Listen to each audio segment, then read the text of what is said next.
Alright, are we live? Yo, yo, yo, what's up? Are we live? Are we live? Are we live? Are we live? Yep, I think we're live. Yep, okay. What's going on, everybody? Let me quickly just put this in here. Boom. Is that right? Yep, that is correct. I need to make like a stream starting soon thing. That might be what I start working on next. But hello, ladies and gentlemen. Hello, hello, hello to anybody who might be tuning in live. Hello to anybody who might be watching this VOD back. Welcome. Welcome, welcome, welcome, welcome, welcome. Let me get this pulled up really quick. Oh, whoopsie daisy.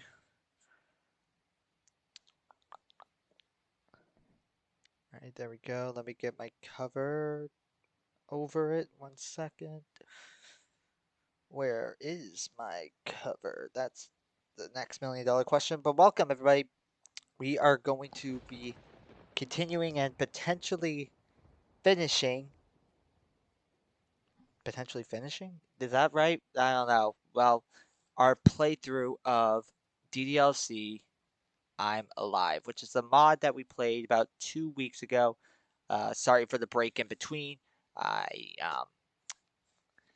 haven't streamed much. Didn't stream much after that, and now just getting back to it. Uh, but quick rundown if you don't remember anything what this mod is about. It is a Uh, supposed to be like a fan-made representation of what happened after the mod Exit Music, which is a mod that we will be checking out on stream at some point.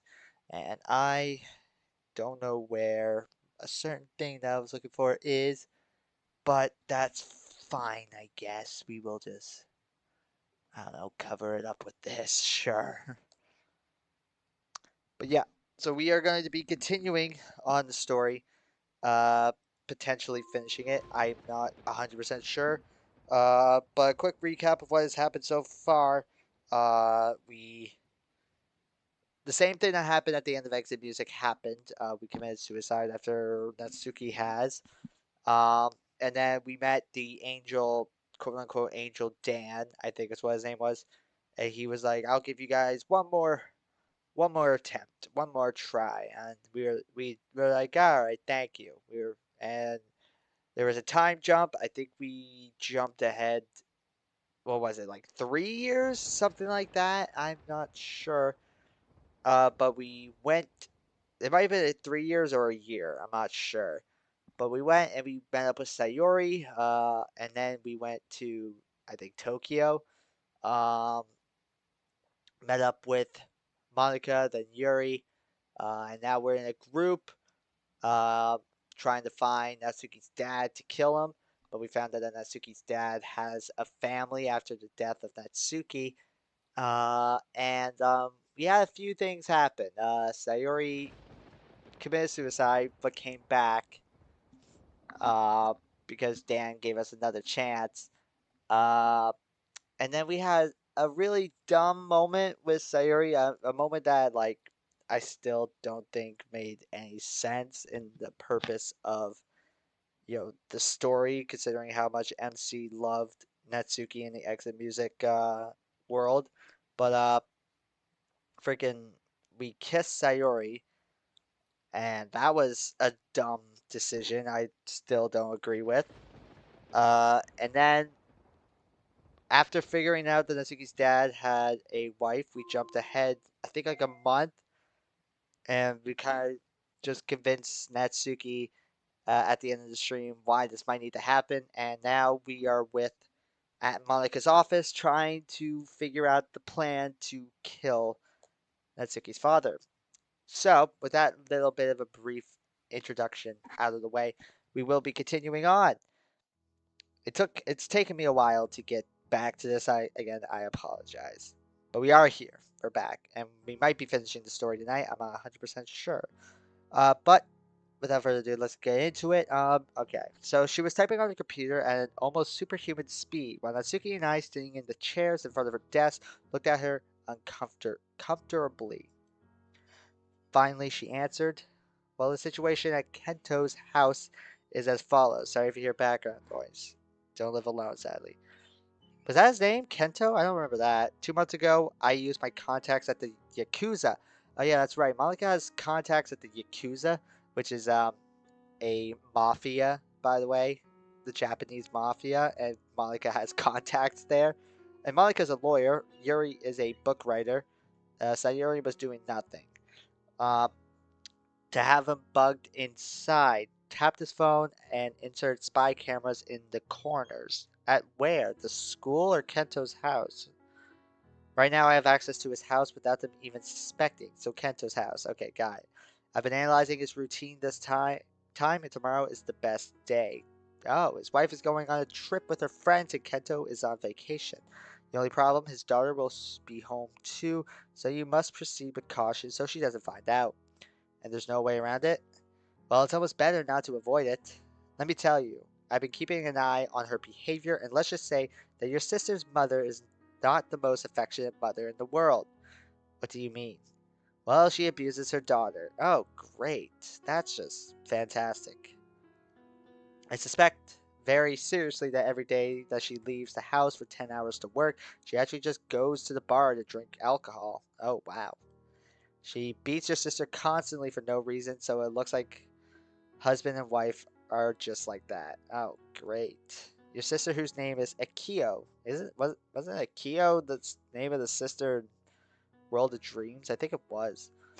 Uh, by the way, hates her mother. She never stops crying when she's at home and hides from her. So, Ryan, tell me. I think I just understood how I can find peace. What, killing the mother? Is that what you're suggesting here? I don't think that will help at all. Oh, great. Are we about to go for the assassination? It seems like. Okay. This will be interesting. Are you guys ready? Ready. Well, let's get started. Are you in the park? Yes, we are waiting in separate places. Perfect at 7 a.m. That is in exactly 18 minutes. You will enter the garden. Don't worry, the walls of the house are very thick. They won't hear you. Put on your gloves in the garden. You will find a backpack with your equipment. The mask, the silenced pistol, a lockpick just in case, and a little surprise. But silenced guns make noise even if they are silenced. They can hear us in the neighborhood. That is true.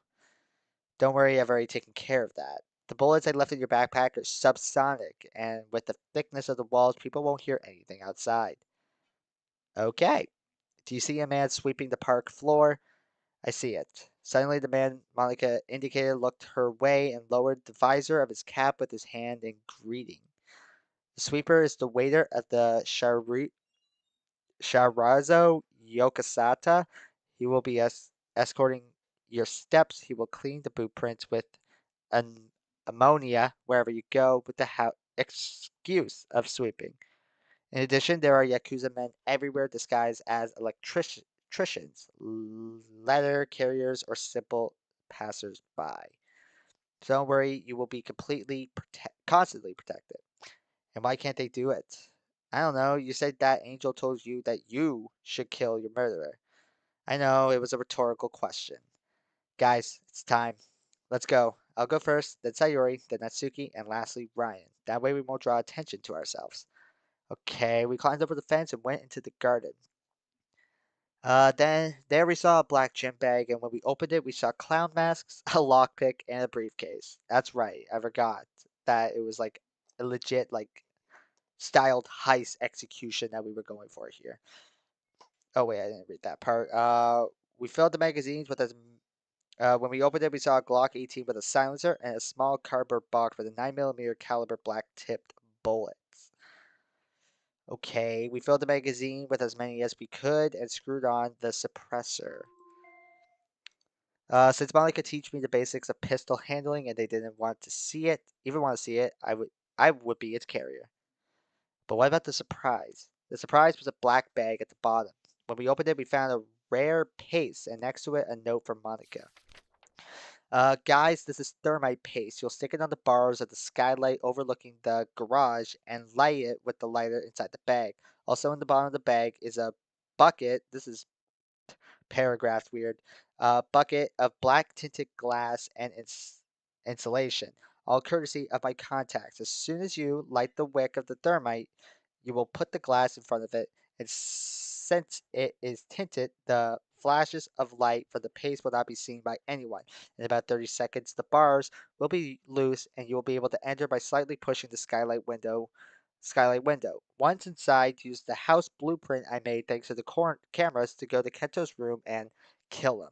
Then leave the way you came in. If in doubt, turn on the earpiece and whisper. Good luck, gang. Bane. Okay. Fuck me, she didn't miss a single detail. No, she did not. When the four of us arrived at the garage, we left a wooden box by the window so we could get out. With a weak flashlight, we walked through the home. In the living room, we could see the Christmas tree and underneath the presents for the next. Oh, what? We're doing this on Christmas Eve? What? Why are we doing this on Christmas Eve? I don't remember that being a thing. We want to do it on another day. We couldn't do it on another day, could we? As we walked up the stairs, we saw the door to Akio's room. We walked past it to Kento's room. When we got there, we saw through the crack in the door that the light in his room was on. We have no choice, I whispered to Yuri. Yuri, when we go in, go to Akio's room, take her in your arms, and bring her here. But how can we do such cruelty? I know it's cruel, but we have no choice if we don't want her to find out and screw up our operation. Is that clear? Yes. Resolutely. What? I kicked Kento's door and we entered with the locked gun in front of us. For the calm tone, Natsuki spoke. Hands up. Kento was sitting at his desk with a light of a lamp on, his hands resting on his face. He did not react to Natsuki's words. We slowly approached and began to hear something. It was sobbing. Who are you? I said, hands up. He paid no attention. What's the matter? Aren't you afraid? Of course I am, but the pain is greater. Why? My wife has left me a week ago. She left my daughter and me. You're not making this easier on us, Kento. She was the one who had almost all the family's assets, and she put the mortgage in my name. With the teacher salary, I can't pay it, and I have to file a tax return. In addition, we haven't asked you. Wait, what? Didn't Monica say she had gone on vacation? Natsuki's tears can still be seen despite wearing a mask. Our mission is clear. Kneel down. Oh God, this is messed. All right, Kento complied and kneeled down on the parquet floor. I removed the safety and aimed for some distance at his chest, but Natsuki snatched her gun from my hand and took her aim herself. Akio screamed at the top of her lungs, begging us not to kill him as she tried to free herself from Yuri. Wait, what? What? Wait, what? Are we showing her? Are we showing the daughter? Hey, here's your dad. I don't know how much I can. Well, I don't know if I can hold her much longer. Just get this over with. Stunned, Natsuki continued. Do you have any last words? Sorry, Yoko. Wait, Yoko is Natsuki. Her hands began to shake uncontrollably, barely able to grip the gun. Goodbye. Daddy, no! With all of her strength, Akio managed to free herself from Yuri's grip and ran to her father's rescue. She stood between Natsuki and Kento, trying to protect him at all costs. What? Did you shoot the daughter? What? What happened? What happened? There was no flash, but a deafening noise. The bullet hit both Kento and Akio. Natsuki! And they fell to the ground. Oh my god. Natsuki, instantly repentant, ran to Kento and held him with her hands. His clothes were stained with blood, only his crying could be heard. Akio was writhing in pain, emitting sounds of real suffering. No, this can't be happening. This wasn't what we planned. We shot an innocent girl. Wait for me, Yoko. I'm going to find you. Natsuki without hesitation took off her mask and caressed her father's face with her stained hands. Tears splashed on his chest and mingled with the blood, creating a fluid of hatred and revenge, of love and forgiveness. Trying to speak above her sobs, Natsuki spoke nervously. Dad, it's me. Don't leave me, please. Oh, you're not supposed to tell him. Oh my God, my daughter. Finally, I'll be able to say that I saw you grow up. Please forgive me. No, Dad, please, no. Sorry, Yoko. I'm so sorry. Forgive me. Kento sighed his last breath and left a blank stare. He wasn't breathing anymore, and he wasn't moving at all. Natsuki did not stop crying and embraced the inert body of her father. No, Dad! No, no, no, no, no, no! I'd never seen anything so heartbreaking since I saw Natsuki's body hanging from the ceiling. I thought I would never suffer again. How wrong I was. I hate to see her suffer, and I'm paralyzed, so feeling the helplessness of not being able to do anything, I felt it even worse. Sister? Oh God. Hi, Akio. Akio stopped screaming with the little strength she had left. She tried to get close. Did we kill her? Dad said you were dead. It's a relief to see he was wrong. After formulating her last sentence, Akio collapsed on the ground. Oh no. Oh, we killed the daughter? Oh man. Natsuki, where did you shoot her? The chest? You should have shot her on in like the knee and then shot. Oh no. Akio? Akio. Seeing that both of them had died, from a distance she could hear Sayori and Yuri's cries. I'm so sorry. If I. Oh no, are we gonna go see Dan? Are we about to go see Dan? Hi, Dan. Suddenly everything went dark. I think we're about to see Dan.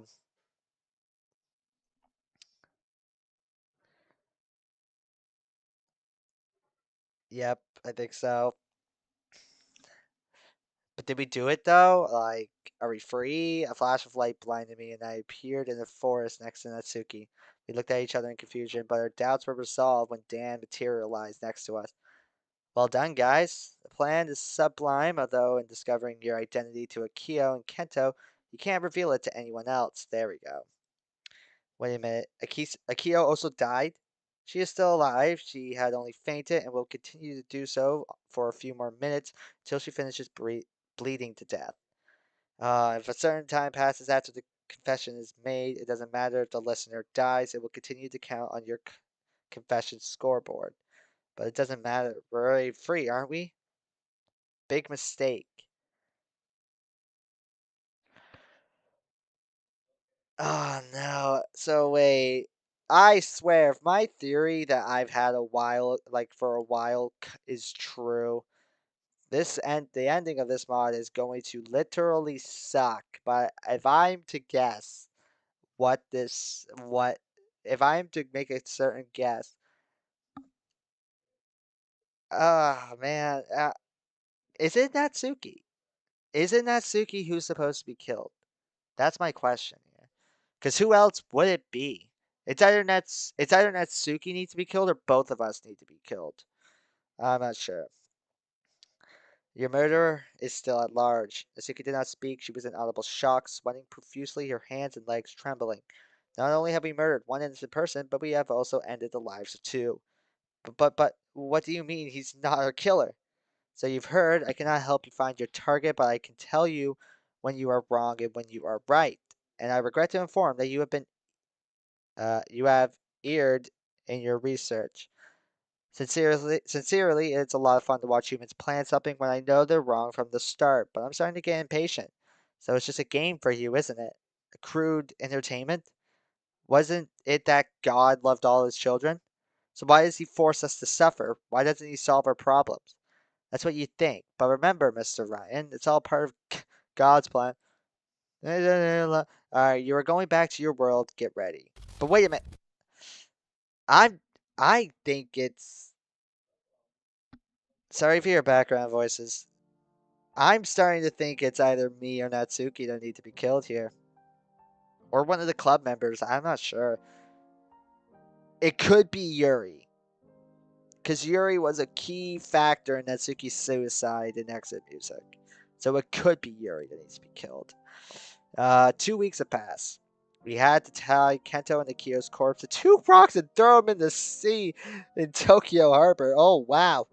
Malika told us that it was the best way because by the time the bodies floated out, they would be absolutely unrecognizable due to water erosion. The Yakuza's uh, acolytes cleaned the whole house, and still no one knows what happened there. It was a perfect plan.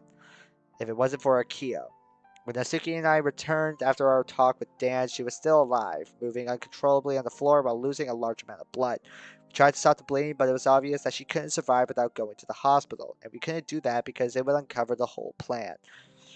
Damn, after a few minutes, her heart stopped beating. Damn! For 2 weeks, Natsuki has not recovered at all. Oh, I wonder why.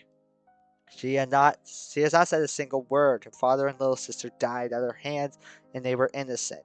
Every day I see her locked in our room, sitting on a chair looking at the horizon from the big window, day and night. It wouldn't be the first time I've gone to bed while Natsuki looks out the window, and when I wake up the next morning, she's still there. And at the end of the day, I think all of us are plagued by the same doubt. If it wasn't Kento, then who is it?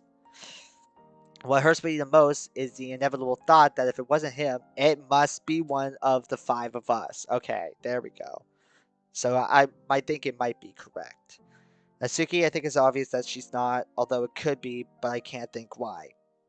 Because Natsuki technically was the reason why MC committed suicide. Because Natsuki committed suicide. So that could be it for MC. Yuri, what reason would she have? She doesn't look suspicious at all. I don't see any way she could.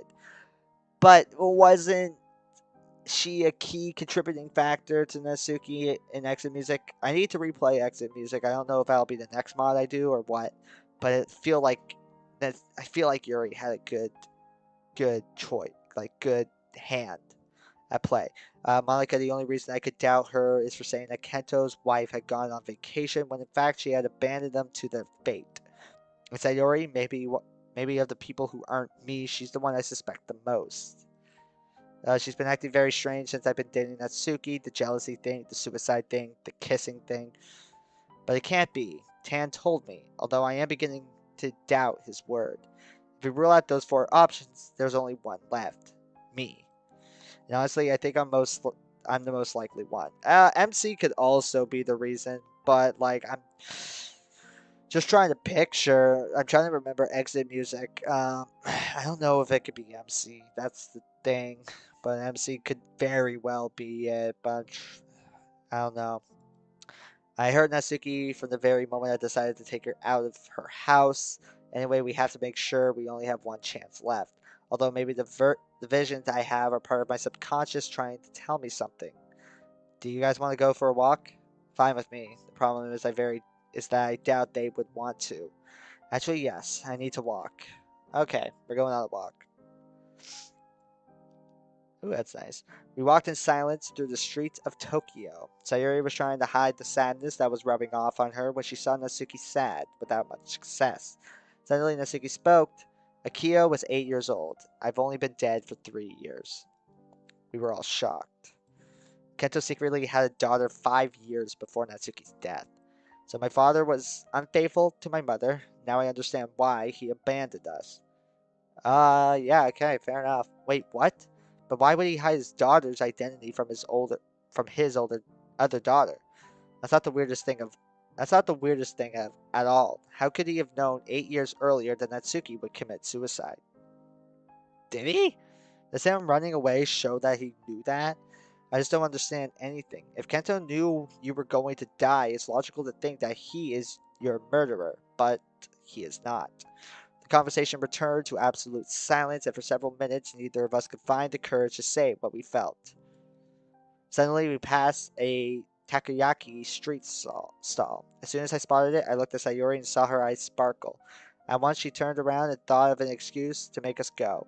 Well, guys, aren't you hungry? You haven't had a bite to eat for a long time. Well, yes. What a coincidence! There's a takoyaki stand over there. Why don't we go over there? Without saying anything, we headed there. Sayori was the first to order those octopus balls. Ew. That. It. Ew. Disgusting. I didn't buy them because I don't like them. Man of culture. I waited for them leaning against a wall on the corner of the street. After a few minutes, Sayori appeared with her takoyakis, and without letting me speak, she gave me a little.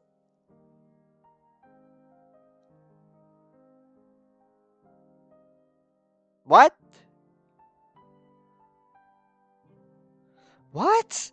After a few minutes, Sayori appeared with her takoyakis, and without letting me speak, she gave me a little kiss on the mouth. Huh? Why? No. No, we're still not seeing like Sayori behind Natsuki's back, are we? Oh, I hope to God we are not. Felt weird because it was not exactly the best moment when I wanted to claim.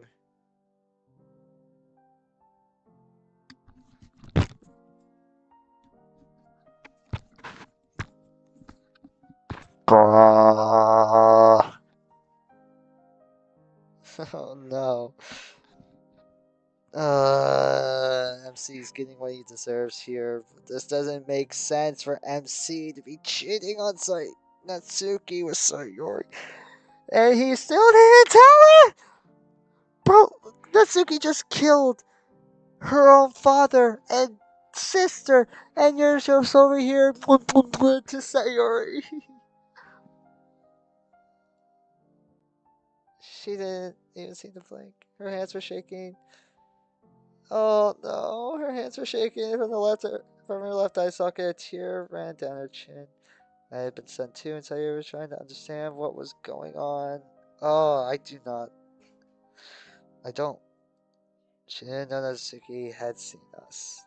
She approached me very slowly and without looking at my face, handed me her takoyakis and left. I wanted to stop that from happening, but my muscles didn't react. Sayori was looking at me regretfully and trying to apologize without even speaking. Suki was walking away, and all I could do was watch her as I lost my form.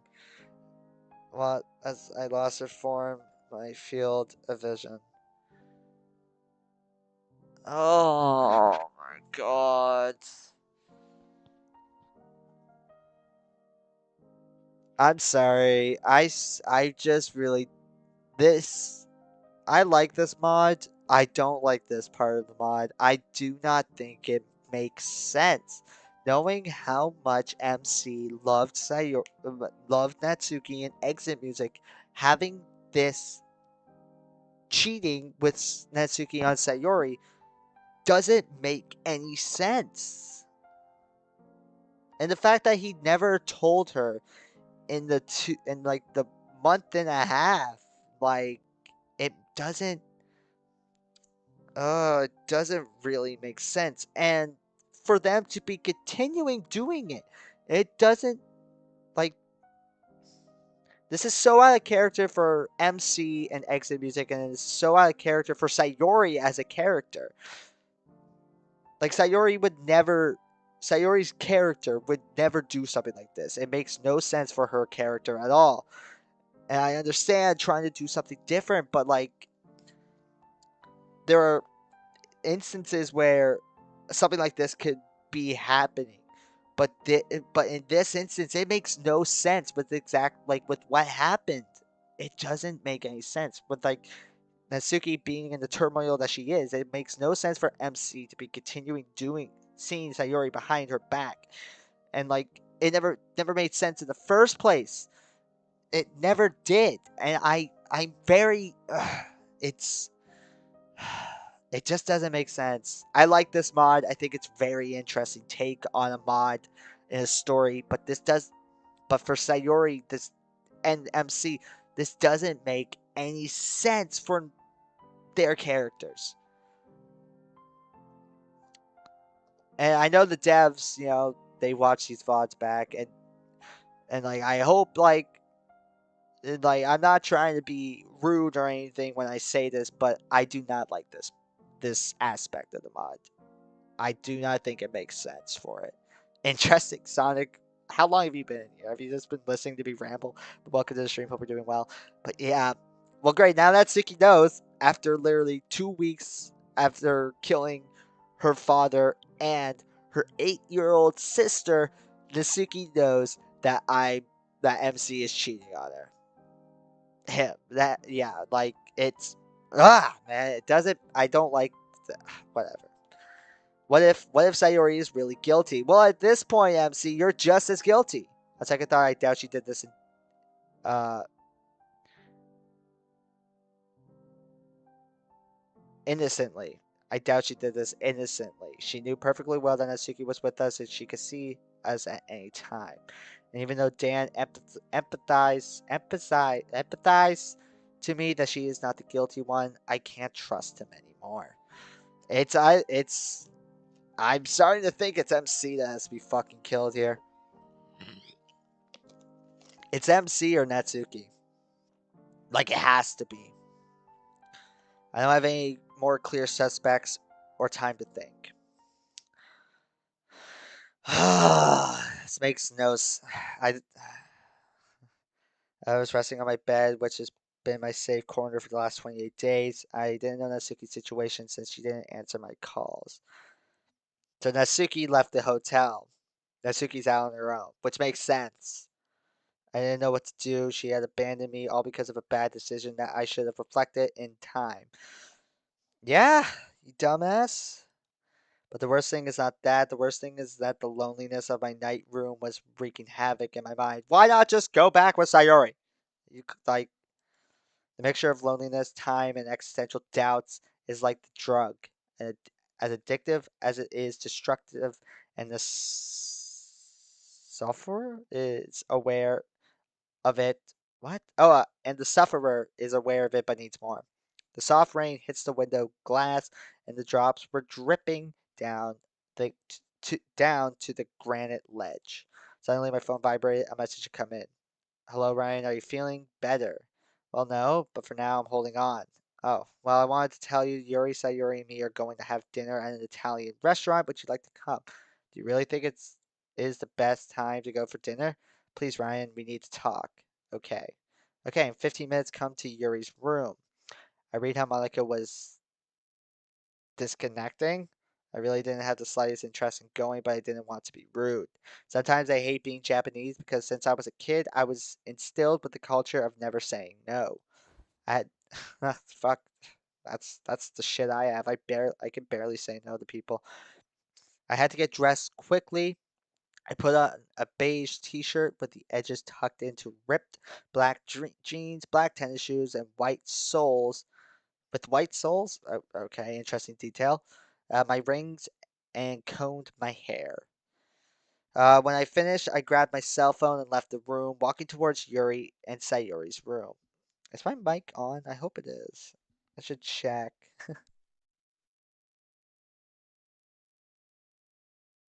All right, yep, my mic is on. We're good. We're good. We're good. Right? We're good. We're good. OBS. We're good. We're good. Ah. All right, we're good. All right. Oh, whoops. When I knocked on the door, I heard Yuri's voice saying, "Come in." I entered the room and saw two beautiful women. For a few seconds, I was speechless. The beauty my eyes beheld was overwhelming. Oh, that's cool. That is cool. Something wrong? No, no, nothing. Well, let's go. Oh, well, they drew a nice sprite for Sayori, but I guess Yuri's just like, I'm going to my shooting. While we were eating, Yuri looked at me in a strange way. It gave a sensation of a look over her shoulder, but without that practical, particular, blah, blah, blah, blah. Even with those, it was something familiar because more than of superiority, it was of compatibility. It was the look of someone who feels the same as you, but at the same time is unable to understand what is happening. And even though Monica's beauty also dazzled the room, the atmosphere in the air was as sharp as a knife and so dense that it was hard to breathe. I'm trying to understand what the hell my character is trying to think here. It doesn't make sense to me. I noticed that Sayori barely took a bite, and it seemed very strange to me. She always devoured her food in less than a minute. Suddenly, Monica managed to speak between hesitations.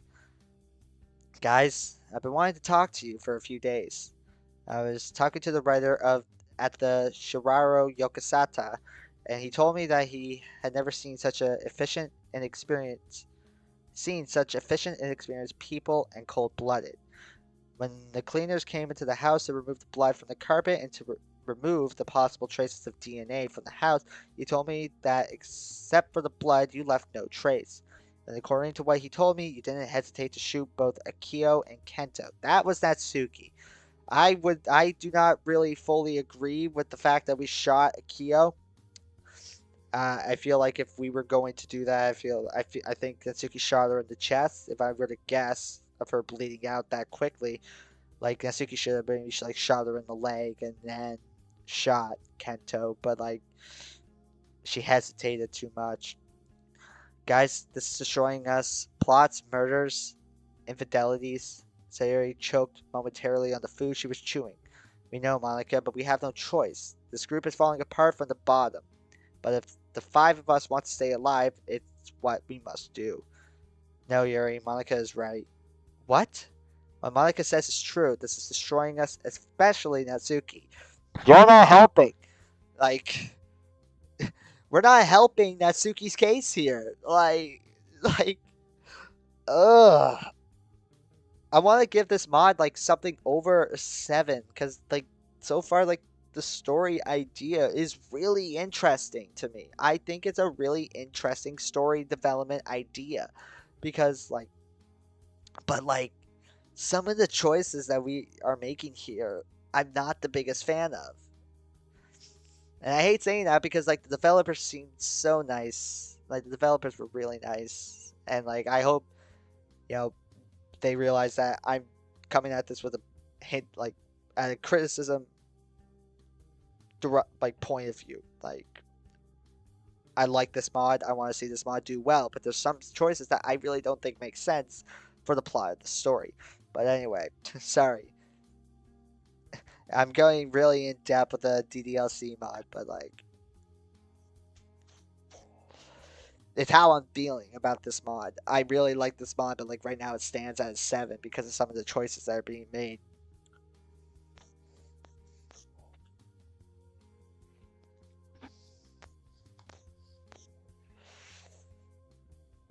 She has the weakest personality. Wow, that's a thing to say from her supposed boyfriend. She has the weakest personality. I would say that's Sayori. Smoke, if you're watching this VOD back, don't get mad at me for saying that.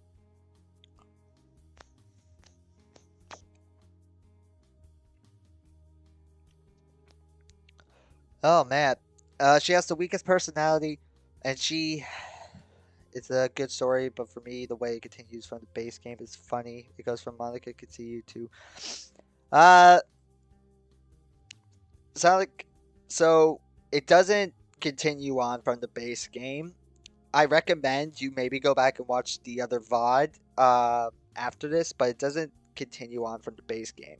What this continues off of is a mod that was made called Exit Music, which I do plan to play on stream. But yeah, that's kind of it. In this world that this DDLC world that we're in right now that this mod stands under is not in a version where Monica has her epiphany and is able to change the world. In this DDLC world universe that's going on right now in this mod, Monica is just a regular student.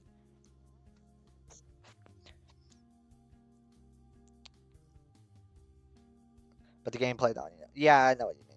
But like in this universe that this DDLC mod is under, I'm pretty sure Monica is just a regular student. I don't think she had presidential powers in Exit Music. If I'm correct, I don't know. I'll definitely have to like replay Exit Music. I don't know if that'll be the next mod that I go through, but it might be. Either that or Fruits of the Literature Club that I'll do.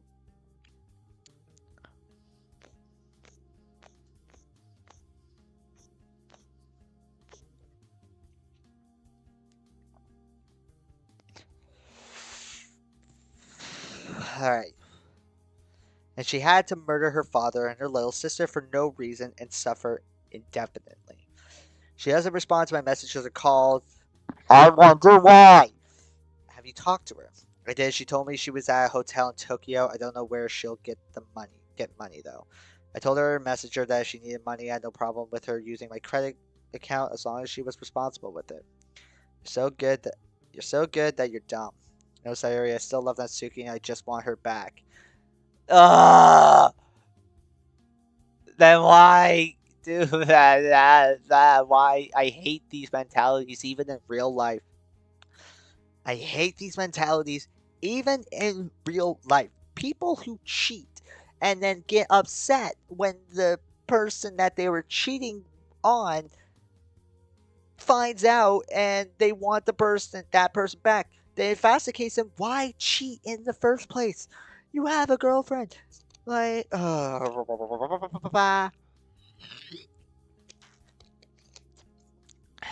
definitely not getting her back. There's no way. Whatever. The atmosphere became even more uncomfortable. I shouldn't have come. I focused on the coffee I was testing when we finished dinner, and in reflection, I saw Ryan getting worse and worse. His face was one of contained hatred, which he needed to release one way or another. When I looked up, I realized that everything was very quiet. Everyone's still in the restaurant. Everyone's silent. Are we having another like vision thing? Waitress who had tripped dropped a cup, which was now floating in the air. Oh, hi, Dan. Good evening, Mr. Ryan. Why is it that I'm not surprised that you show up again without warning? Everything all right? Why are you asking me questions if you know the answers? Because what your answer is never is the same as what you think. Well, I wanted to warn you, you're running out of time. You have 2 weeks of time left. He's also getting impatient as and well, I'm not allowed to help humans, but I have been given authorization to help you because he wants to see how the situation is solved. He? I don't remember a he in this situation. What? Is there an overlooker? I don't remember Dan ever mentioning an overlooker. Maybe there is, but I'm not sure remember Dan mentioning an overlooker or an overseer. That's nice. You forced me to go back to Earth, and now you're giving me a time limit because we're not entertaining you enough. But then after all that's happened, I'm used to feeling like a car- carnival carnival animal? What are you offering me? Go back in time a month and pretend nothing has happened. No. Wow, few people would answer that. Go back in time a month and pretend nothing has happened. But with the time skips, so I wouldn't go back to Natsuki's. So we would still be cheating on Natsuki, but we would go back to a time frame where we didn't kill the father and daughter. Okay. So wait, why are we saying no here? Wow, few people would answer that. My own mistakes have to solve them myself. I don't need that. I need a plan. Okay. I don't know. I don't know. I feel like you should have taken the offer, but alright. You'd rather make amends for your mistakes and go back to the past so they didn't happen. This is like stuff that people literally wish. Like, even in my latest community post, I kind of alluded to the fact that, like, going back and fixing a mistake. But, like, you can never do that. But now, this person's literally getting, my character is literally getting a choice, an option to go back and fix that mistakes. But he's saying no. I can't understand you, Mr. Ryan. I guess it's a stupid decision, but I'm sick and tired of having to depend on others to get things right. Ugh. Good, as you wish, but I warn you, you are going to regret your decision. I already do. Oh, why did we say no? I don't know. I mean, I feel like him saying no there.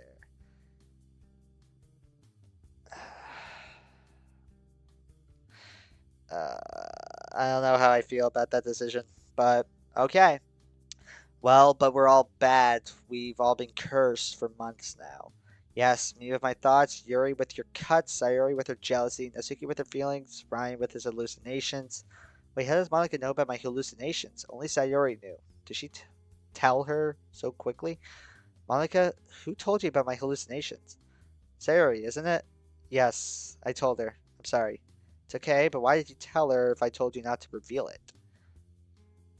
Oh, right. Well, Sayori, please, Sayori, answer. MC, I want to fix my mistakes. Dan, cool. Get sent back a month. Nah, I'm gonna do my own thing. Yeah, really, though. Sayori, please answer. There are many things you don't know about me, and you also don't know all I've suffered, all I've sacrificed, and all the hardships I had to go through. What the fuck is Sayori going on about here? I've had to kill doubts, I've had to hide my depression, I've had to evade questions. You can't imagine what it feels like. It's worse than a stab in the back. I have the keys to the answers, but they are keys that are not meant for just anyone, not even for me. I don't know, but you have not answered my I don't know, but you have not answered my question. There are questions that have no answers, Ryan. Sorry, I will not stop insisting until I find an answer to my question, and only you can give it to me. All right, MC. God damn. No, I can't give it to you. I have changed my mind. What? I left. Uh, what are these decisions? I left 2,000 yen on the table and got up, gathering my belongings. The food was delicious, and I thank you for the invitation, but I have unfinished business and must attend to it. Zuri, when you decide to respond, call me. You'll probably find me at the park. Good night, girls. Wrapping my scarf around my neck, I walked out the door. I couldn't see their faces, but I knew that confusion dominated the table. Yeah, same, same, Sonic. I have no idea what is going on. I don't know what that's. I'm really trying to understand, to get a wrap around this MC's mind. The mind of this MC is like jumping over hurdles, and it's like I don't know, man. It had started to rain, but I hadn't brought an umbrella, so I had to run to a porch where I could take shelter until it let up. From there, I could see Yuri and Sayuri leaving the restaurant. Sayuri was marching towards the hotel, while Yuri stayed under the restaurant awning to smoke. In a few minutes, the rain stopped, so I could continue my way to the hotel. I had to leave my things there and go to settle some unfinished business. Okay, so what business are we going to finish here? The small stream flowed over the rocks of the spring, and the subtle noise of the water impacting was relaxing. Almost like a epidural injection. I stopped feeling everything around me and could not think of anything else. Suddenly, it feels like I'm watching an anime with German subtitles, French voices, and Japanese animation. Well, Jesus Christ. Fuck's sake, Sonic. Okay, that's pretty good. Like the people who made this mod are not native English speakers. That is true. They are Spanish. I don't dislike this mod. I like the developer in the comments said that they were working on a refined version. I just hope they fix some of these story like plot holes. I don't know. I don't hate this mod currently. Like it's sitting at 7, but I don't know. Suddenly, I predicted a presence coming towards me, and I turned around and saw a face of a pale girl with black hair, pigtails, brown eyes, and a dull blue outfit. She was Natsuki. Huh? Predicted a presence coming towards me, and I turned around and saw a face of a pale. They do not answer these questions. With black hair, pigtails, brown eyes, and a dull blue outfit. Oh, so it's Natsuki in her disguise? Silence resigned, but the exchange of glances spoke for itself. Natsuki seemed to wait for me to speak. Hi. When did she get a black wig?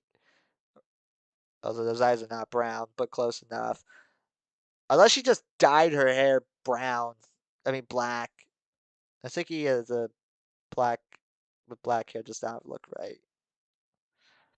I got used to the blonde hair in World of Dreams. The brown hair wig I was okay with. But black hair is not the play. Hi, Ryan. First,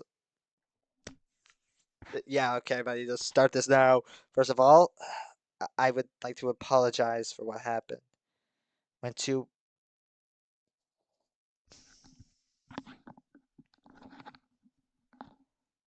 what?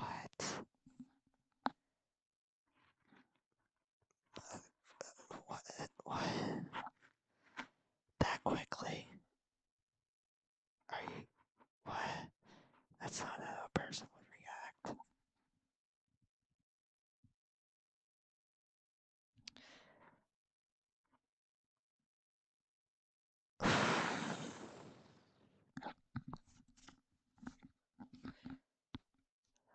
It's okay. I forgive you. It doesn't mean I'm going to come back to you, at least for now, but I forgive you. Okay, that, I guess that's fair. We all, we all make mistakes. Thank you, Nat. That's what I needed, but I'm going to see the girls. I felt a little pain to see her cut my sentences so coldly. But well, it's what I deserve. I've reaped what I've sown. Well, at least she knows that. At least he knows that. I mean, Natsuki saying that like I'm not taking you back now. That makes that's a realistic response, so I will give him that. But well, it's what, and also real MC realizing that he is getting what he deserves. That is also good. Okay, the 10 o'clock bus passes by in a minute and drops us up near the hotel. The girls could use to see you. Since you left, the atmosphere is not the same. Okay. We marched silently to the bus stop for bus 5, ready to take it. Also, wait, we're going with her? I thought we were going to the park. Unless our unless our plan was to go and see Natsuki.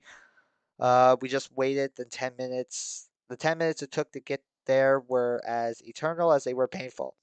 At that moment, I was so nervous that I didn't even ask why she had removed the hair dye and the pink contact lenses. Well, she still had those. We reached Yuri inside Yuri's room and knocked on the door. Oh, great. This is going to be a not awkward interaction at all. What noises am I hearing? Is that my headphone? We heard it come in. We crossed the threshold of the door and saw Monica and Yuri lying on the bed looking at their cell phone. As soon as they saw Natsuki, they ran up and hugged her. The three of them melted into each other with shrieks of happiness. They had not seen her for almost a month, and it is very true that we all missed her. They started talking, asking each other questions, and I could see the three of them were very happy for the first time in a while. Well, you'll have to go see Sayuri. I'm sure she wants to see you. Yes, you're right. Where is she? Well, I have no idea. I think I know where she is. They all looked at me for a while. They had forgotten I was there. Let's go then. We all. Oh, it's my nose. Me breathing out is making like a squeaky noise. I couldn't tell what that was. We got out of there and went to my room. Don't tell me she's in our room. Why is she in the. Oh. Why is she in my room? As I expected, when I arrived, I saw that the door was open. I walked in and saw Sayuri sitting on my bed waiting. She saw she froze. Lanasuki, I wasn't expecting. This doesn't look suspicious at all. I wasn't expecting you. I could feel Natsuki's fist clench violently and relax a few moments later. I'm no genius, but I'm convinced that Natsuki. Oh, is jealous and I thought the wrong thing.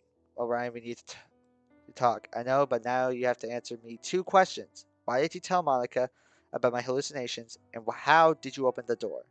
Well, you left the door open when you went out for dinner, and the other thing, it's as simple as you're predictable. What do you mean?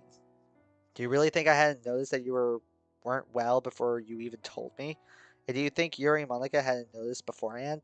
We were talking about Yuri and Monica. They are the smartest girls I know. Your explanation makes sense and I understand it, but you haven't answered my question. Why did you tell her when I asked you not to reveal it? Jesus fucking Christ, get out of my head, get out of my head, get out of my head, get out of my head, get out of my head. Alright, we're having an illusion.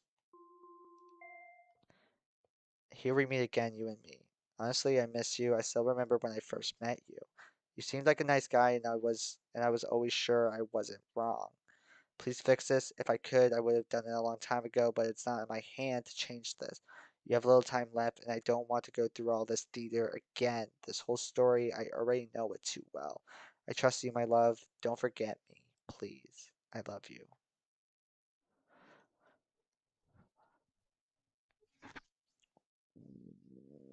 What? Get out of my head, get out of my head, get out of my head. Here we meet again, you and me. Honestly, I miss you. I still remember when I first met you. You seemed like, whoops, you seemed like a nice guy, and I was always sure I wasn't wrong. Please fix this. If I could, I would have done it a long time ago, but it's not in my hands to change this. You have little time left, and I don't want to go through all this theater again. This whole story I already know too well. I trust you, my love. Don't forget me, please. I love you. Okay, so clearly somebody is talking to us here.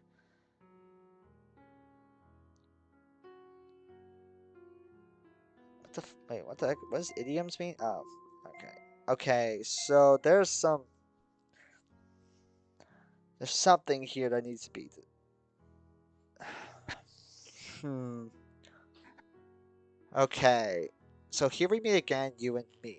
Honestly, I miss you. I still remember when I first met you. So who is talking to me here? Somebody is talking here. You seemed like a nice guy, and I was always sure I wasn't wrong. Please fix this. If I could, I would have done it a long time ago. So this right here, please fix this. If I could, I would have done it a long time ago. I'm this like, is this Monica? Is this another Monica?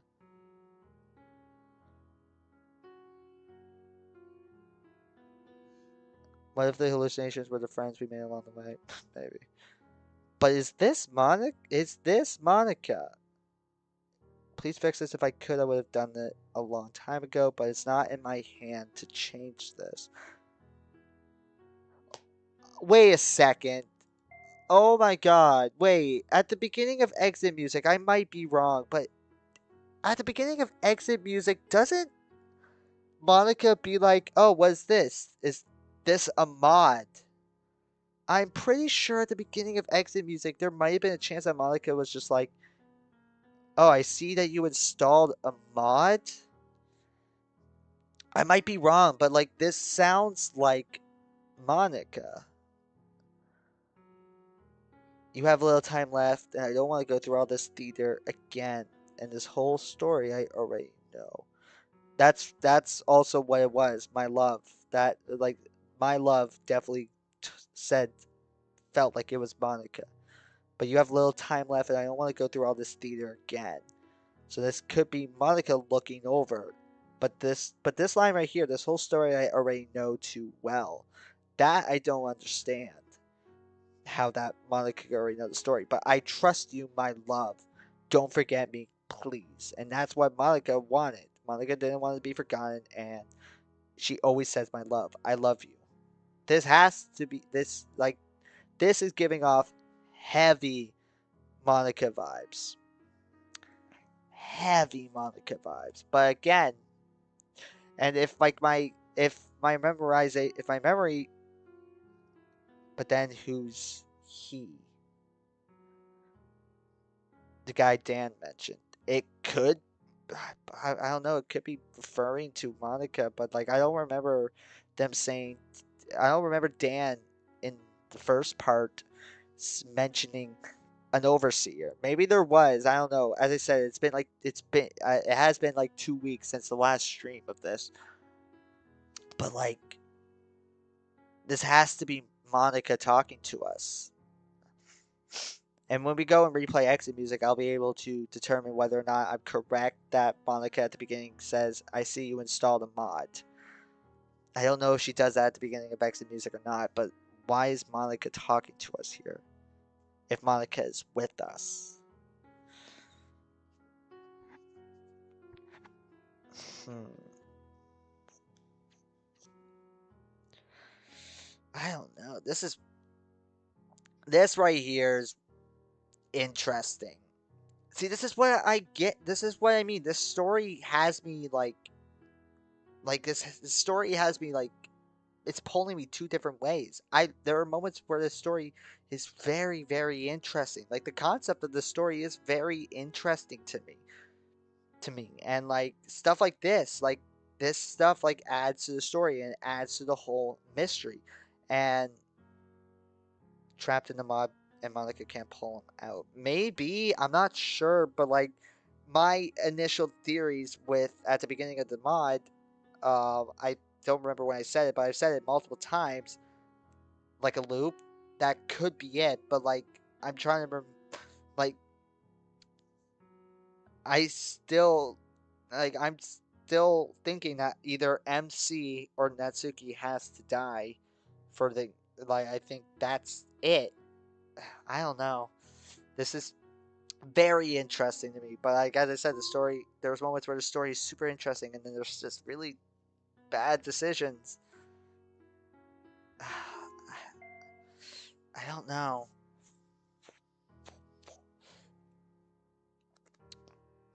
I don't know. I don't know.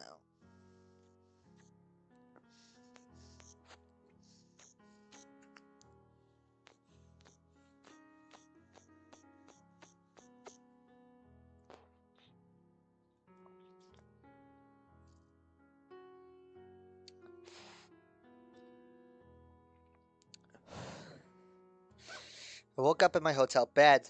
I remember everything I've been told, but I don't remember anything I've done yesterday. Sorry, how could this be possible? I've never distrusted her, and I never suspected her. I don't understand anything. Dan told me that she is innocent, but how now this happens? Is she our murderer or not? Yeah, that's the thing. Most of the hallucinations have happened around Sayori. As I pondered, the door opened softly, as if the person on the other side pretended not to be heard and not to disturb my thoughts. Anyway, it was a useless procedure because, due to the silence, I could hear it perfectly. I only pretended not to have heard it and tried to deduce who it was.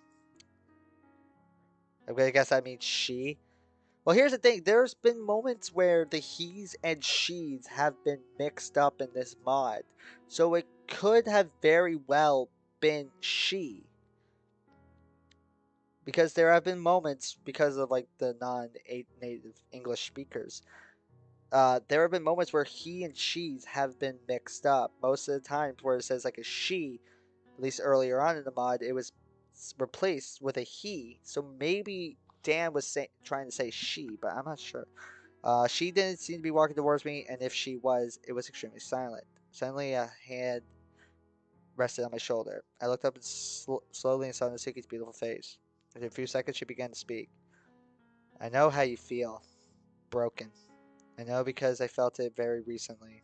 Just by looking at your blank stare, I could tell that the situation is wreaking havoc on your mind. Could be Monica, but I don't know. But I think I can help you. Here. She reached into her shirt and pulled out a pendant. It was a it was a prismatic material, black with orange veins, in the form of concurrent circles fastened with a steel ring. She placed it in my hand and closed my fist, letting the black cord of the pendant protrude from my palm. This pendant is a tiger eye, given to me by my father when I was 5 years old. He told me that the tiger eyes guides your actions to make the best possible decisions. I've already made my decision regarding Sayori. It's time for you to decide too. Accept my gift and make her proud of you. I'm sure she will be. Wait, how do you know about Sayori and what happened with Monica? I don't understand anything. Wait, and what happened with Monica? Without another word, she sat down next to me and stared out the window for a while as I did. After a few minutes of absolute silence, interrupted only by the impact of raindrops on the glass, I began to cry. I don't know what to do. I'm convinced Sayori is guilty, but I wish with all my might that I was wrong. I don't want to lose the only person who trusted me since I was a child, whether she's a murderer or not. But I also want to live happily for the rest of my life. Although it's useless to say that, a life without Sayori is not fully happy. What should I do, Natsuki? What should I do? Sorry, Ryan. I can't help you with that. You must decide. I've already decided what we should, and now it's your turn. When you decide we'll go for Sayori or not, as long as we match. Oh, so wait, so Natsuki has already decided whether or not Sayori is the murderer or not. But what did you decide? I'm not going to tell you. It might influence your final decision, and I don't want to be the only one who decides freely. Take your time. We only have a few days left before time runs out. We are on the clock, but we can choose Sayori's fate without haste. Suki got up, but before leaving the room, she came over and kissed me on the forehead. Don't torture yourself. I love you. As my mind was trying, okay, sure. As my mind was trying to assimilate everything that needed to be clarified, Nasuki stepped through the doorway. Loneliness once again dominated the scene, and I would spend the next hours sitting there, thinking. I don't know if Sayori could very possibly be the answer. Could be. I'm still thinking it's either MC or Natsuki. Yeah, like I'm starting to think that maybe might be it. At least for MC side, because Natsuki technically was the reason MC committed suicide in Exit Music. And in the back of my mind, Yuri was also a big reason Natsuki committed suicide in Exit Music. So I don't know. My cell phone vibrated 3 times in a row.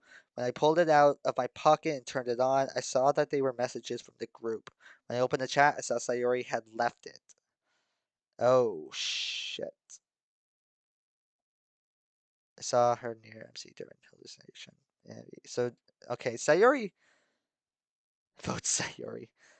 So, that sounds like a joke Smoke would make. Sonic, I think he's rubbing off on you. So Sayori's not doing herself any favors here. She left the group chat. Fuck, and now what? I don't know, but we have to find her. Great idea. The only problem is that it's gone, and we don't know where. On top of that, she has blocked me. Okay, so Sayori's not doing any favors here.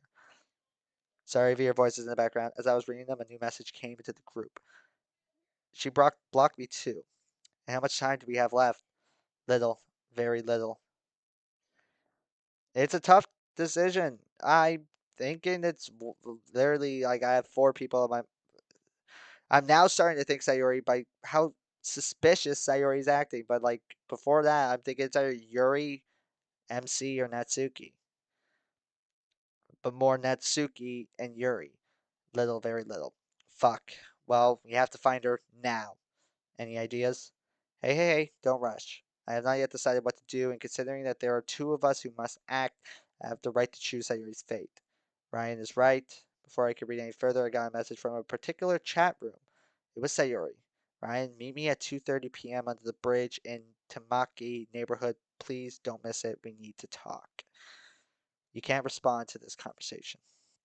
Okay, what other option was left for me? Okay. I had been waiting under the bridge for 15 minutes. I had a hard time getting out of the hotel without Natsuki noticing, and I had to ask for a cab to get there, as the neighborhood was quite far away. As the cab driver seemed annoyed and treated me in a curt and rude manner, making me feel very uncomfortable. That's taxi drivers for you.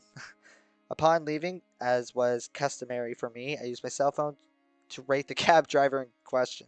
I gave him 5 stars.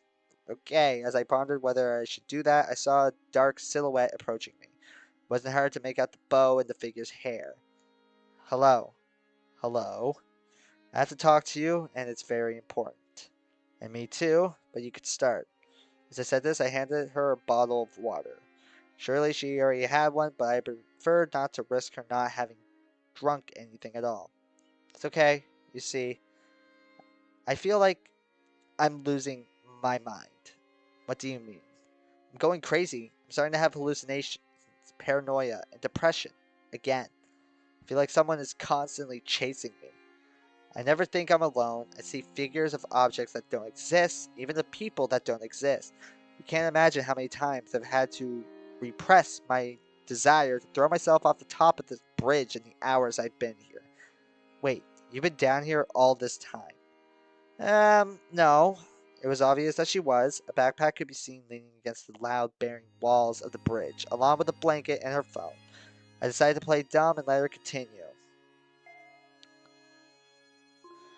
As I was going, you are the one I trust the most, and I know for a fact that your mind is debating between finishing me or letting me live. How do you know I think that? I will explain it to you now. Well, I want to know that whatever you choose, I will respect your decision. You don't make them without weighing the options, but there is something in the story that doesn't add up for me. Something that I feel should not be there, and that makes me doubt what is real and what is not, to the point that right now I am unable to distinguish between the two. Please get to the point. What is wrong with you? In my hallucinations, there is a recurring one, which I feel is getting closer and closer to being a premonitory dream? What the hell is that? I see you with a gun in front of me, pointing it at me. But when you speak to say goodbye to me, it doesn't sound like your voice. It's someone else's voice. But I don't know exactly who it is. I'm about to end myself. I can't take it anymore. How? Sayori, do you realize what you're telling me? I'm perfectly aware of what I am telling you, and I can swear on my honor that I'm not lying to you. It happens to me all the time. But there's one thing when I was on the verge of committing suicide, I heard voices every day. Although I don't know why I said voices because it was always the same one. And it expresses itself just like these hallucinations. It tells me that I have an unfinished business, that there is something wrong, and that I am the only one who can fix that problem. but this voice speaks to me in a much more symbolic way. It's not as direct as the other voice.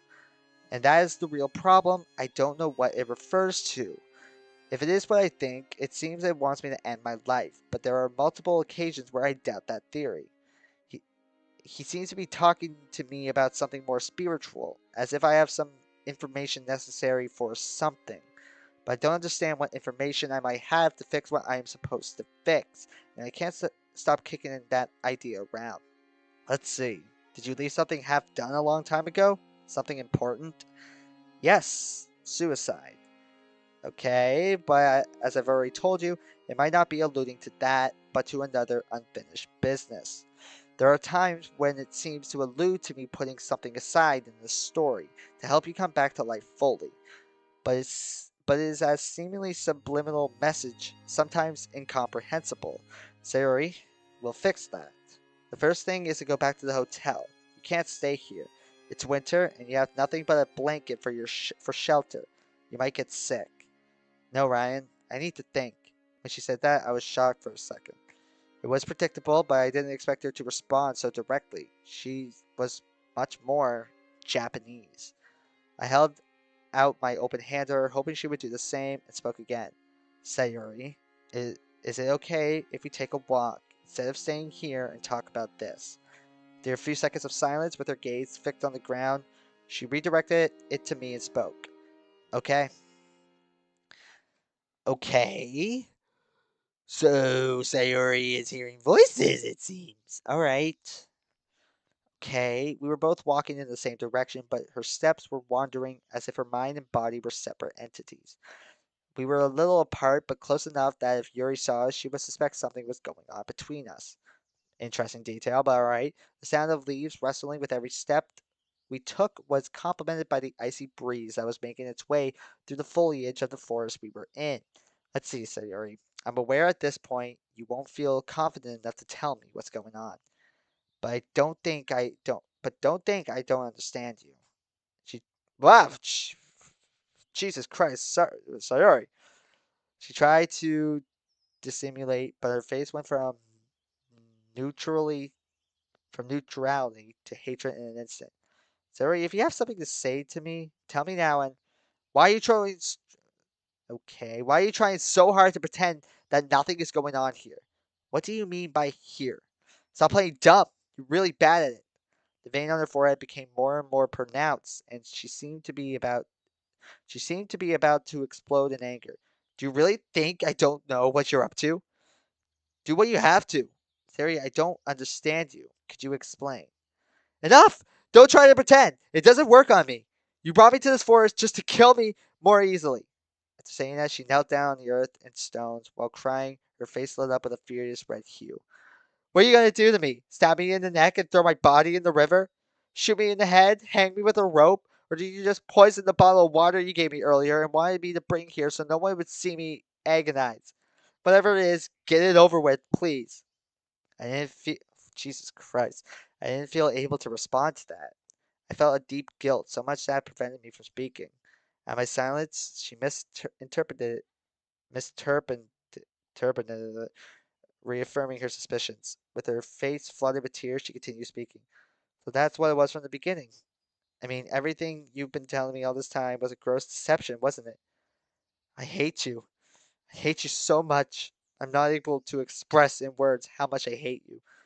I hate you because you told me that you would always help me, that you would always be by my side. But more I hate myself for believing you. Oof, this is difficult to hear.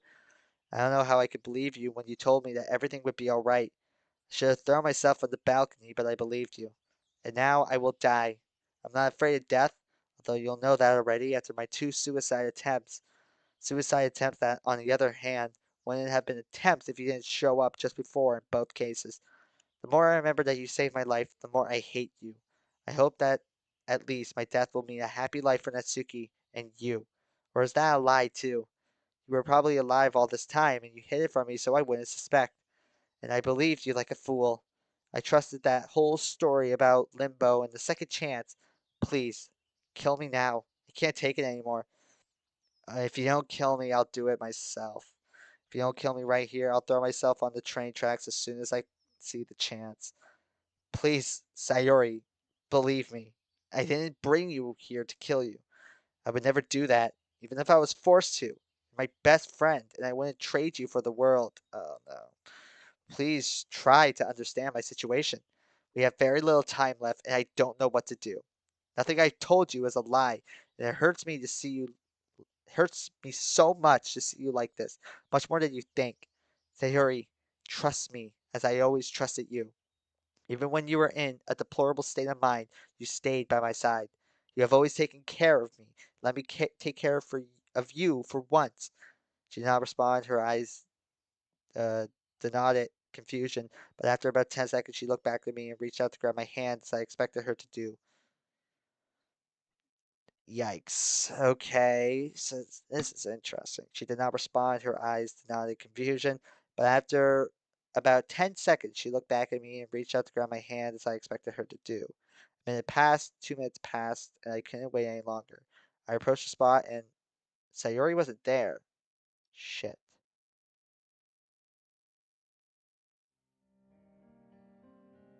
What? What?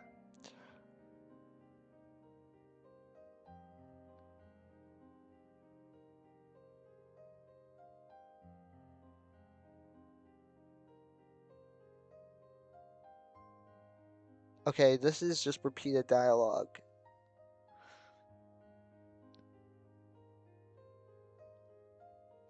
Minute passed, 2 minutes passed, and I couldn't wait any longer. I approached the spot and Sayori wasn't there. Shit. Wait, was this dialogue here supposed to be something different?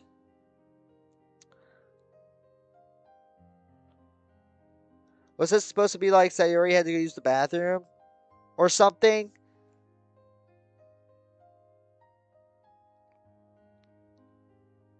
Is she from Brazil? Well, thank you very much. I'm glad to hear that.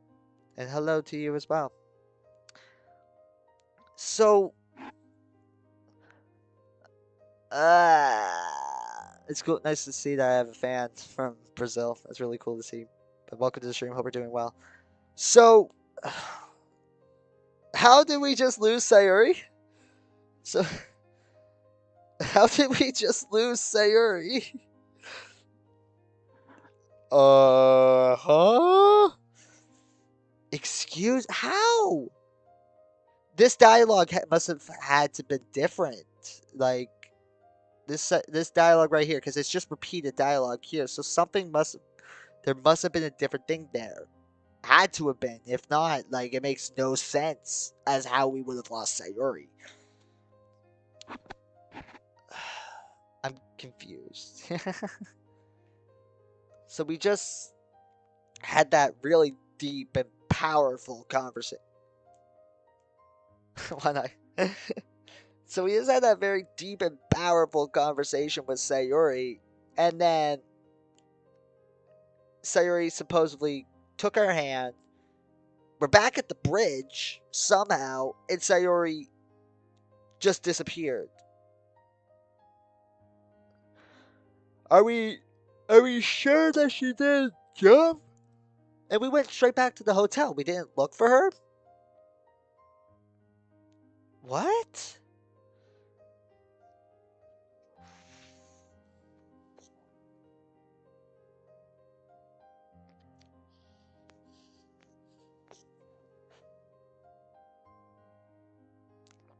I'm not the only one here that's like very confused, right? I'm not the only one here that sees that this really doesn't make any sense, right?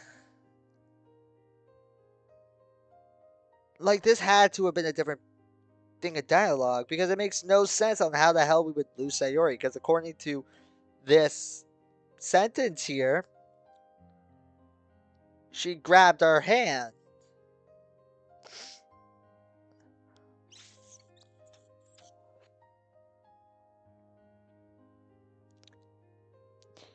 This must have been like Sayori went to go and get her belongings.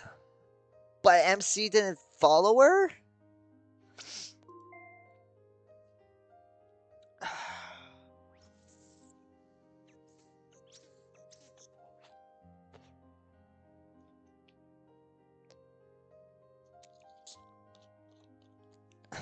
My brain just melted.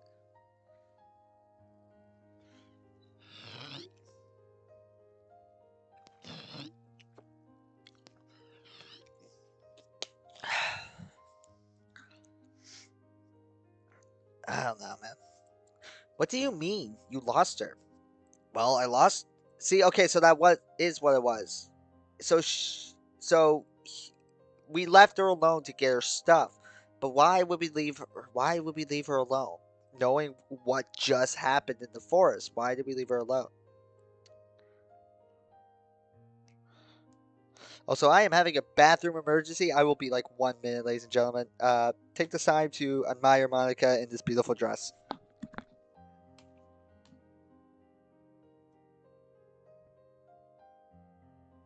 So confusing.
All right.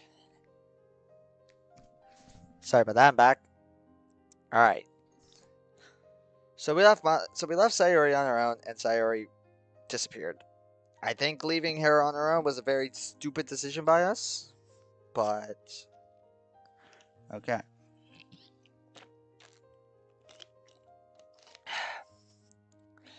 Well, I lost her. I left her alone for a moment to get her things, and before I knew it, she was gone. And God knows where she is. Don't you think she could text you again? She repeated 4 or 5 times that she hates me deeply, so I doubt it. Not to say no, she won't text me. And did she seem to you to be acting suspiciously? In a psychotic, alerted, paranoid, disturbed way? Very much so, but not in a, not in a suspicious way. I don't know. She was acting slightly suspicious. Uh, at least I think so from when I was able to talk to her. Well, it's up to us to decide who to believe, and I'm undecided. Me too. I want to believe Sayori, but I have a hard time doing so, being that she's so emotional and with something she told me. Well, you have to decide quickly because she is leaving and we don't know where she's heading to. I need at least one day to decide. Yeah, the problem is that she's leaving. I know, but don't worry, we'll find her. What if we don't? We all fall silent? I hadn't thought about that part. How haven't you thought about that part? She's a suspect, but if it's really her and we don't find her, we're sentenced to death. My mind was filled with doubts with every passing second, and I didn't know what I should do to get everything sorted out as soon as possible. Okay, as a prudent measure, we should know where Sayori is going, and then we can keep track of her. I remember back in the day, long before the literature club, we both had an app on our cell phone that would let us know each other's locations at all times, in case anything could happen, especially for her. The problem is that she almost certainly deleted it. She spent 3 years thinking I was dead. There's no way she still has it. Well, check it out. We don't lose anything. I pulled out my cell phone and opened the application. After a few seconds, a red dot appeared on my screen. So she still has it? That okay? I couldn't believe it. But she hadn't deleted it. Girls, she still has the application. Maybe because she had hoped that one day she would see your marker move, but and believe that you were still alive. That's true. Great sadness came over me. She had the absurd hope that I was still alive. Luckily, she was right. Well, but it's absurd to look at it now. It would be better to look at it in a few hours to see when it stops in one place. Right? Well, look at it tomorrow so we can go to sleep. I'm very tired. Yes, and me. And me. Well, I'm going home. Let me know if you see it. It settles in a place. We can go in my car. See you guys tomorrow. Oh, great. It's going to be a very interesting tomorrow. Girls, good morning, Ryan. What's up? Do you know where Sayori is yet? Yes, come here. We are leaving as soon as possible. Wow, you're going to leave me halfway through breakfast? Where did she go? It's in my house in Osaka. So she went back? But wait, it can't be his house. His house is occupied. Sometimes we are not who we need to be. We are who we try to avoid. And when you miss your loved ones the most is when they cannot understand you. Many say that the magic of life is to break the routine, but what happens when it's impossible for you to do such a thing? You enter a vortex of undetectable self destruction until your mind can't take it anymore and explodes. And me, I'm on the verge of exploding. Every day I find it harder and harder to hide what's happening, my love. The advantage is that you are incredibly clever, but the disadvantage is that you're too naive. We can't make you see what's going on, only guide you into the eye of the hurricane. But we have no time left. Please, find a way out. I can't stand another story like this. My love, if you really trust me, don't even trust your shadow. So this has to be Monica talking to us, right? That it only makes sense that Monica is talking. Uh, Ryan, what's wrong with you? I looked up from my knees and saw Yuri and Natsuki staring at me in confusion. A drop of cold sweat ran down my forehead. I couldn't tell them what had just happened. Only Monica was not staring at me, but through the rearview mirror, as she couldn't take her eyes off the road. I'm going to listen to what I heard. Monica, can you stop at the nearest gas station? I need to go to the bathroom. Yes, of course. There's one nearby according to the GPS. Thank you. Immediately, she took an adjacent exit to the service stop. If MC does what I'm thinking he's about to do, it's a far shot, but like, if that happens, I'm gonna lose it. But you couldn't do it. When we arrived, we saw that it was a gas station restaurant, and to be honest, it looked good. Everything was spotless, the displays worked perfectly, the waitresses were very friendly, and the bar food looked really good. Before going to the bathroom, I heard Yuri was suggesting that we should take a break to have a cup of coffee. I hurried to the toilets with doors and entered the last one, meant stuff. As I entered, I closed the latch of the door, and when I looked at the wall opposite, I clearly read a message written in marker. Trust no one. I wonder who wrote that. I was petrified. It wasn't a message to me, clearly, but it seemed to be. It took a lot, but I was able to unload. Okay, unload. I advanced my belt and got out the toilet. I went to the sinks to clean myself and looked in the mirror. Every day that passed, the less I could recognize myself. Huge dark circles under my eyes, long messy hair, and a bushy beard from weeks of not shaving. I refreshed myself by splashing water from the faucet on my face and dried it with paper towel that was available in a dispenser on the side of the sink. When I finished, I looked at myself in the mirror again. Suddenly, I could read a message thanks to the reflection, a message written on the wall behind me. But the strange thing was that it could only be read from the mirror, and it was written in reverse. I trusted her, Ryan.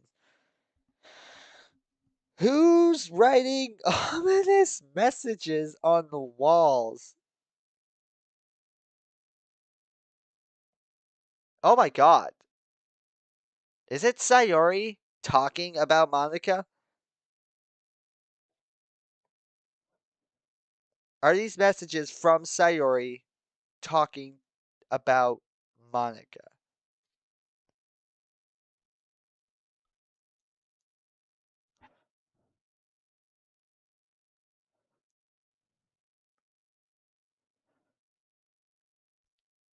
Is that? Is that?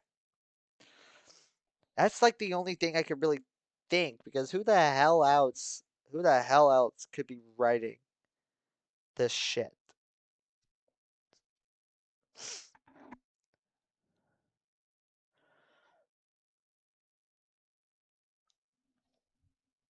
So that's what my current thoughts here are. Maybe this is Sayori writing messages to Monica, but at the same time, why would Sayori be in the boys' restroom? Because clearly it has to be Monica that's talking to us. Because who the hell else would be saying my love?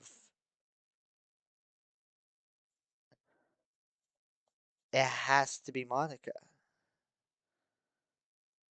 And if she's saying it's a story she knows all too well, maybe that might mean that Natsuki's planning on doing something again, like committing suicide again.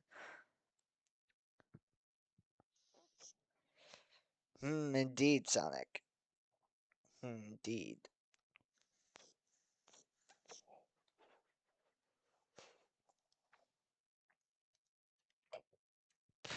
No, it couldn't be a coincidence. I doubt this message was addressed to another Ryan right here, right now, and I would swear that message wasn't there before. No, it must be a coincidence. Seriously, if I tell that this happened to me, they're going to think I'm losing my mind. That's what I think. Nervous, I left the bathrooms and headed towards the bar tables. I don't know. There I saw Natsuki drinking what looked like a Coke. And laughing together, I sat down next to her and she greeted me with a smile on her face. I returned the greeting and asked, "Where are Monica and Yuri?" They went outside for a smoke, but hey, we can hang out for a while. Yeah, sure.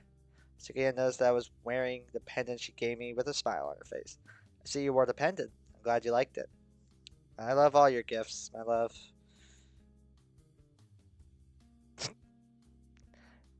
Did this guy just forget what he did? No, not the time. We still have a lot of unpleasant to get over with before we're happy.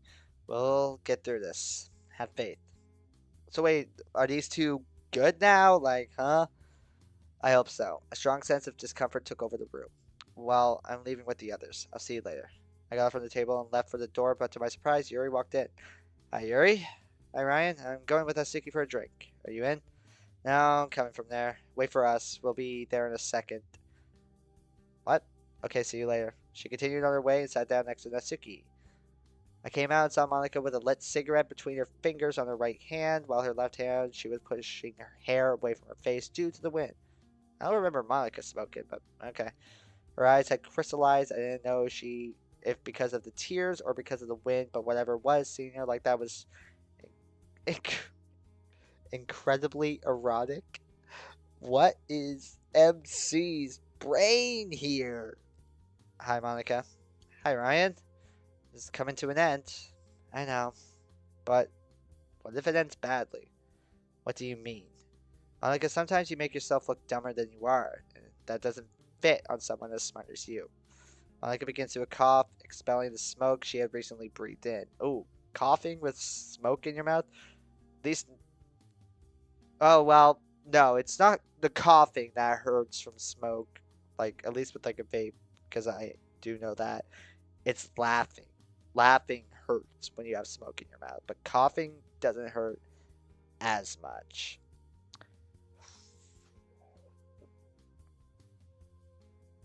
It's like 2 in the morning for me. I don't remember your time zone being that far ahead of mine. Oh wait, no, I do because I remember you mentioned that in the stream where I beat Triple Trouble that you were pretty far ahead of me. That's crazy though that you're always at my streams.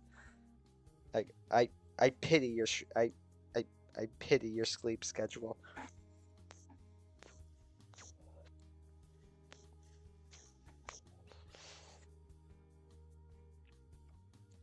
Ryan, I'm serious. I don't know what can happen, but we can't know yet. We just have to go to your house and look for Sayuri. But she can't be at my house because there's people there. We found that out at the beginning, unless they moved out.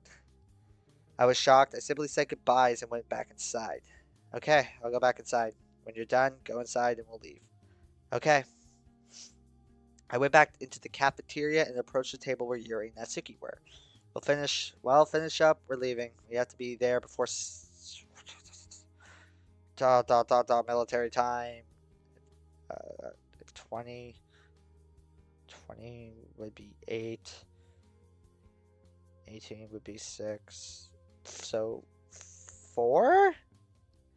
I walked away, still with my mind in turmoil, and went out to tell Monica. Monica, we're leaving. Okay, get in the car. Calmly, she threw the cigarette on the ground, stepped on it to put it out, picked it up, and threw it in a wastebasket. Alright, once we were both inside, we waited a few seconds, and the other girls got into the car to continue on our way. The cold February chill was punctuated by a gentle rain that was. Wait, why is Monica wearing a dress if it's February? Whatever. That was pattering and falling on the windows of Monica's car. Yeah, it's 4. Okay, that's right. We stared silently at my home with the light in my room on. How is that possible, though? How is that possible, though? Because at the beginning of the mod, there were people living in the house. Did they just forget about that plot detail? Unless they're just like, oh yeah, they moved out. They moved. The house is vacant now. It was obvious what was happening here. We had made no mistake. Oh, it was Sayori killing herself? I got out of the car and Natsuki did the same. I hugged her to cover her from the cold and we walked to the door. When we arrived, I couldn't find the courage to knock on the door. Natsuki, witnessing my hesitation, knocked on the door herself thanks to her courage. I looked at her and she smiled at me. What a deja vu. Why are we knocking on the door? After a few seconds, they opened the door. We were speechless when we saw the person who answered our knock was not Sayori. It was a gentleman in a suit with gelled hair and a bushy mustache. His clothes were overweight and his features showed fleshy cheeks and a prominent chin. He was looking at us as confused as we were looking at him. What can I do for you? Who are you? The same thing I have to ask you. Who are you? Well, my name is Ryoko, and this is Hoi. Natsuki gave me a nudge, a wake-up call. At first I didn't understand why, but then I realized that Hoi was not the the former owner of the house, but Ryan, and Ryan was dead. Let her speak. We came looking for a girl, Sayori, and we think she's here. Sayori, well, I'm afraid you've made a mistake. No Sayori lives here. Oh, where are my manners? My name is Takahashi, and this is my house. Wow, he must be the new owner. We watched behind him as a white-haired woman peeked over his shoulder, curious as to who we were. Well, she's not here. We're leaving. Sorry for the inconvenience. We didn't want to bother you. Hey, why don't you come in? With this cold weather, I don't think it's good for you to leave. We were surprised. In Japan, it's customary to be polite, but this much? We wouldn't want to disturb you. Don't bother at all, really. Come in if you like. We welcome you with absolute courage. That word. We looked at each other and entered, leaving Takahashi behind for him to close the door as a sign of welcome. We took off our shoes, and the white-haired girl led us into the kitchen. We sat at the table, which brought back many memories for both Natsuki and me. The girl brought 4 cups and poured tea into them with a black porcelain teapot. 2 of them sat down as well. Well, you said you were looking for Sayori. Sayori, yes. She was our neighbor a year or so ago. She was a young. It's been a year? She was a young and careless girl, but very kind. I think she had a depression problem, uh,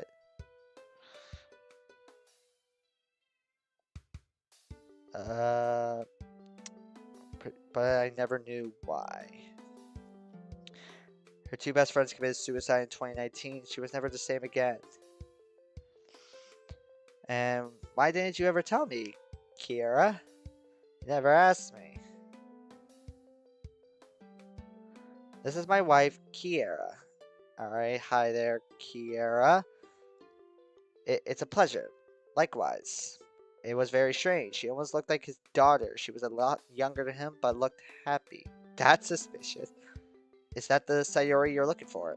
Yes, that's her. Do you know what happened to her? She left the town a few months ago. No one has heard from her since. I sincerely believe that she also committed suicide. The pace of her life was not normal. She left her parents stranded, and even they didn't know where she might be. They still live in the house right next to ours. We talked to them a few weeks ago. We are good friends. They can't seem to get over their daughter's disappearance. They won't stop looking for her. I even met her at the cemetery some time ago. She was standing by a girl's grave. I think it said Natu Tanuki. Natsuki. Exactly, how do you know? She's Sayori's friend, the one who committed suicide. I slyly looked at Natsuki and saw how she was looking towards the ground to hide her face. Well, the girl told me something about missing the old club. She didn't tell me which one or which high school, but I didn't ask any questions. She said she was afraid and that she felt guilty for what she did, that it was something horrible and that she could never forgive herself.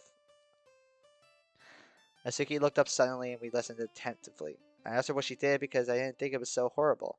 She answered that she couldn't say, but that it didn't matter because she wouldn't last any longer. The conversation we overheard the day we came back to life was them. Natsuki was drinking tea very hurriedly to hide the trembling of her hands. We pretended to continue listening normally, but Kiera seemed confused by our behavior. While he was saying that, I could hear a familiar melody in the distance. It came from outside and I could recognize it instantly. It was On a Melancholy Hill, Sayori's favorite song. I glanced over my shoulder towards the living room window and I could see that the light in Sayori's room was on, and through the curtain a female figure could be glimpsed, with a bow in her hair. Sweating, I got up from the table and grabbed Natsuki's arm. She was looking at me and I managed to speak.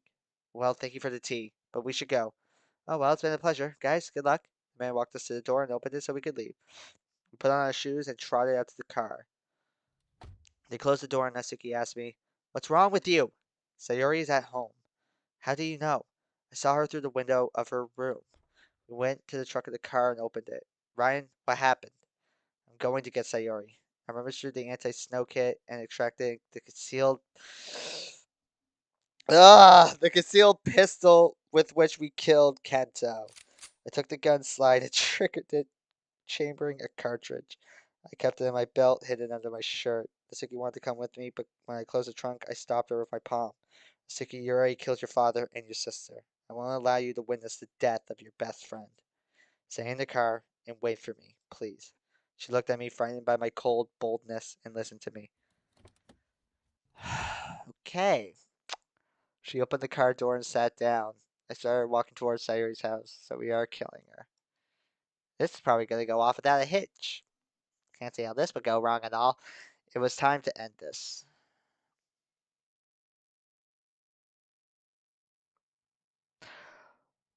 What?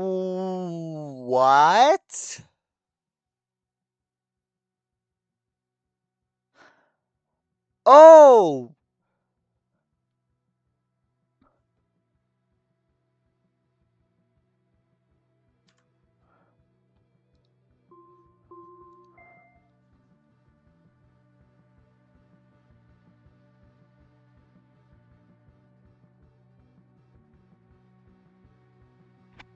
Ooh. So wait, do we have a choice here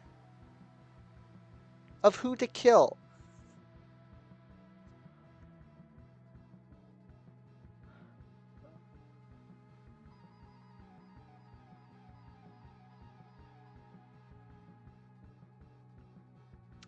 Oh, I'm so conflicted here. Don't worry, I'm contemplating this. So our choices here are myself, Sayori, Monica for some. Why is Monica an option? And Yuri.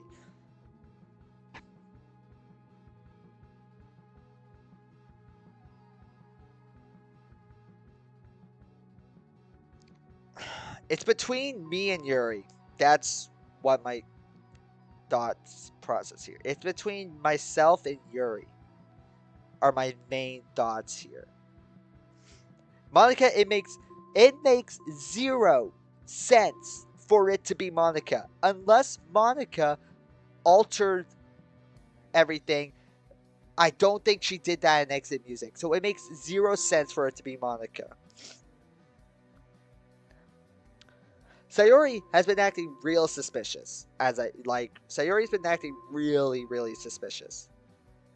I've been thinking about it being me for a while, but I couldn't come up with any concrete reasons. I think it. I personally think. I'm gonna be completely honest. I personally think the right choice here is Yuri.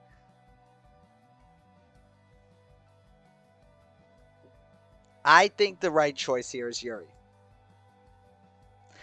I did save, right? I did. I personally think the if this is choosing who to get, I think the person that we need to kill is Yuri.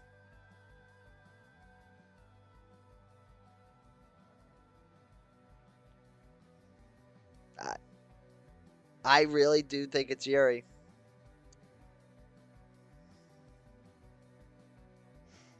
I don't think it's Sayori. I definitely don't think it's Monica. The only other person that I think it could be is myself.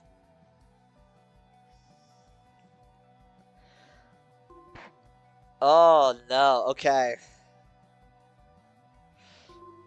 This is the hardest decision I've had to make in a game in a while. So we can't kill Natsuki. So even though Natsuki is pretty much like a good reason why MC killed himself in Exit Music. But I've said Yuri since the very beginning. You can go back and watch the VODs. I have said Yuri from the very beginning.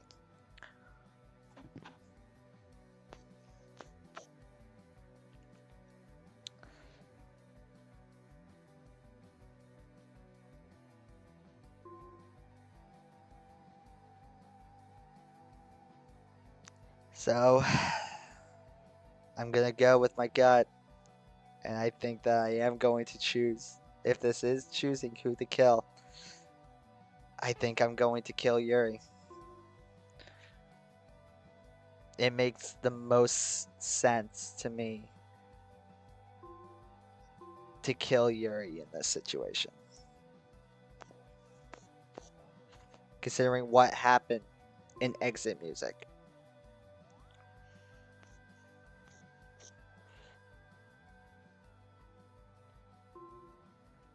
My finger's like not responding. It doesn't want to click, but there. That's all right.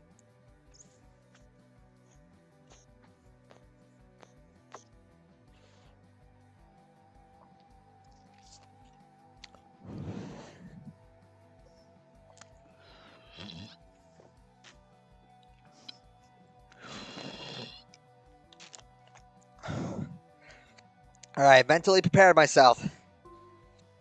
3, 2, 1.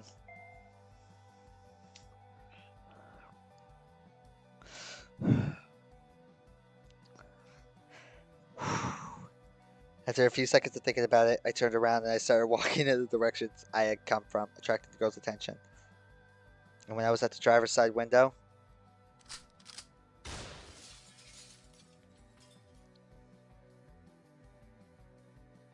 as Sasuke got in fear, Yuri pushed Monica out of the car finally and started up as fast as she could.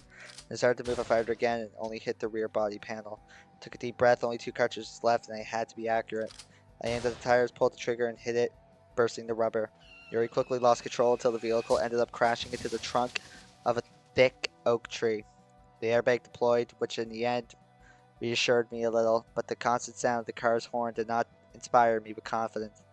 Slowly I approached the wrecked car, and when I leaned out of the window, I saw Yuri, her face pressed against a broken airbag, which had tinged with red. A dead weight of her head was pressing on the horn, and when I pulled it away, I could see that Yuri was not wearing her seatbelt. She had passed away. I turned my head back to where I had come from, where Monica and Natsuki are. They were a bit far away, and I couldn't see them clearly, but it was obvious that they were in shock. I looked back at Yuri with a mixture of relief and regret. I pulled her face away from the steering wheel. After that, I walked back towards the girls. As their figure came clear again, I noticed their eyes focused on me, asking what had happened without even opening their mouth. When they noticed that I lowered my head, avoiding their questioning gazes, they began to cry. I couldn't see them because I was looking at the ground, but I could hear them even far away. When I got to their level, I just confirmed the obvious, and they just cried. Suki came towards me and hugged me as if trying to find shelter to support the weight of guilt that she surely believes she has, even though she had nothing to do with Yuri's death. I provoked it. It was a selfish decision, but a necessary one. Mizuki has stained the shirt so many times with her tears that I think it's already hers, and has more memories of her than of me. And I'd be lying if I said I didn't enjoy the stain on my clothes. Not because of her pain, of course. I would never do something like that. I enjoyed it because this likely is the last time it's going to happen, and I'm going to miss it. It only remains to wait for the inevitable. our death or absolute silence. In some way, I'm more afraid of the latter. What happened here? Three of us turned around, and our suffering ceased for an instant to give way to intrigue. She was far away, but the brawl with Yuri had displaced us, and I got the feeling that none of the three of us dared to tell her the news. We looked at each other, and Monica, wiping away her tears, nodded and approached her. Siki was still crying, but I remained in shock. When I saw Monica reach Sayori, I saw her that word and moving her mouth, but I didn't hear anything. And for what? I already know what she's telling. Seconds passed, and I didn't see Sayori's face change. She remained motionless and expressionless. At a certain point, Monica stopped gesturing, and Sayori still didn't. Maybe she was in shock too. Perhaps she was also in shock. Perhaps she had already assimilated her own death. Surviving must be a shock. But as I had these thoughts, I noticed a strange feeling, like an absence, an emptiness. When I looked down, I saw oh no! When I saw my arms holding the air, there was no one. I quickly turned around and looked in all directions. There was no one there. Natsuki! The intensity of the scream echoed through the trees without giving an answer. It was the longest, most agonizing silence of my existence. Where had she gone? Within seconds, I drew an obvious conclusion. Before I could simulate that my ineptitude had been our doom, I saw how Sayori had caught up with me. Tears slid down her face, but a strange smile resigned, ringed on her mouth. It was so much, and also that word, that I simply remained silent as the atmosphere reflected. She finally spoke. I love you.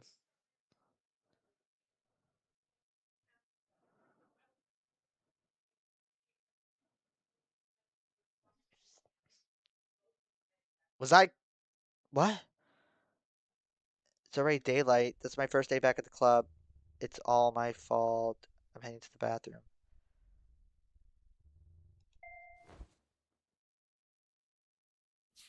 Is it all repeating?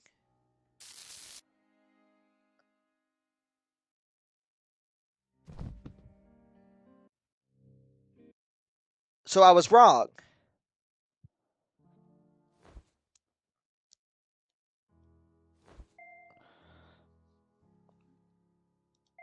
So wait, if I go through all of this, is it just going to end back at that decision? Okay, so while this is skipping ahead, I'm going to contemplate everything in my brain again. So what I'm getting from it, it isn't Yuri who was to kill.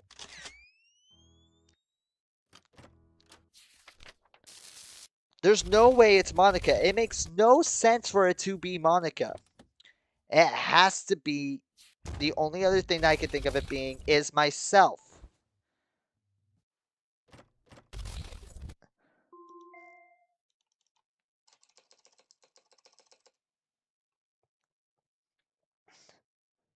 That's crazy though. So if you, it has to be myself.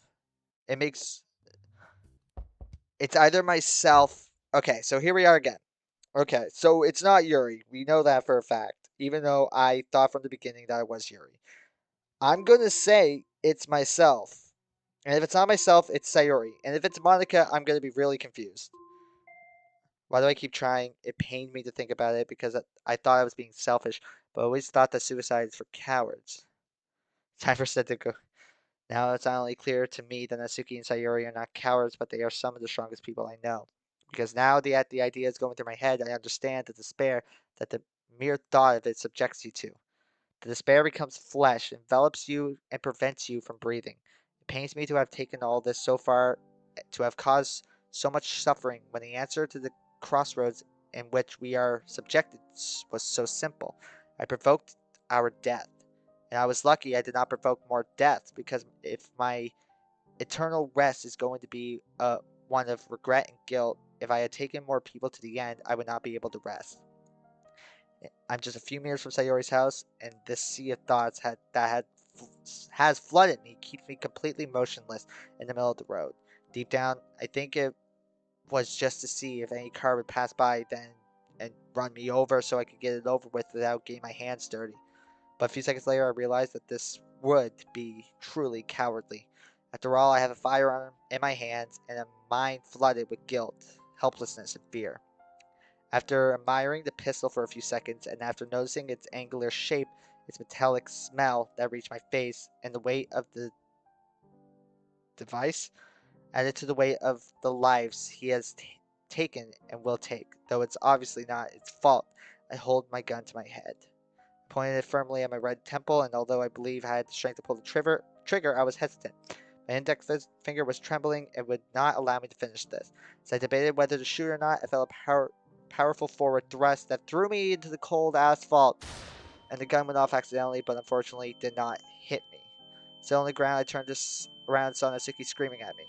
I know she was screaming from her face and body language, but my head is so out of it and my ears so affected by the noise of the gunshot that I hear absolutely nothing beyond a shrill beeping sound. Although I don't really need to hear it either. I know what she's saying, and I can't blame her either. It's hard to believe that I'm to blame for all this, but I see it so clearly that not ending myself at this point would be absurd. Absurd. Not paying attention to what she was telling me, I tried to bring the gun to my mouth as fast as possible, but she read my intentions. She quickly snatched it out of my hands. She always had evadable reflexes. I didn't give up and tried to get it back, but she was faster and moved lightly to avoid it while shouting things that were incomprehensible to me. At a certain point, my hearing was recovering from the shock, and it was easier and easier for me to understand what Natsuki was saying. Telling you no, Ryan. Don't even think about it. If you had been there when I committed suicide, wouldn't you have stopped me? Well, I'm doing the same for you. Natsuki, give me the gun. I just told you no 20 times, and I'm not going to negotiate. You're lucky I don't have the slightest idea how to handle weapons, otherwise I'd take it apart so you can use it. You don't understand. If you have the nerve to say that I don't understand, I swear I'll kick you in the balls so hard that I'll make a three-seater sofa in your crotch. Okay, cool. I remind you that I committed suicide. If I'm not the one who will understand you, I don't know who will. I am the killer, Nat. She looked at me and grumbled, but not out of surprise, but rather because she thought I had just gone crazy. For God's sake, Ryan, stop talking nonsense and get it over with already, will you? Huh? As she said this, I could see that Monica and Yuri had gotten out of the car and were watching the scene. Monica's face was one of sorrow, Yuri's was one of disbelief. Asuki's was one of disappointment, and this was one this was the one that hurt me the most. Can't take it anymore. Without a moment's hesitation, as fast as I could, I pounced on Atsuki to take the gun out of her hands. Against all odds, I succeeded. Atsuki knocked me down to the ground, looked up at me in fear as I stood over her, aiming at my head.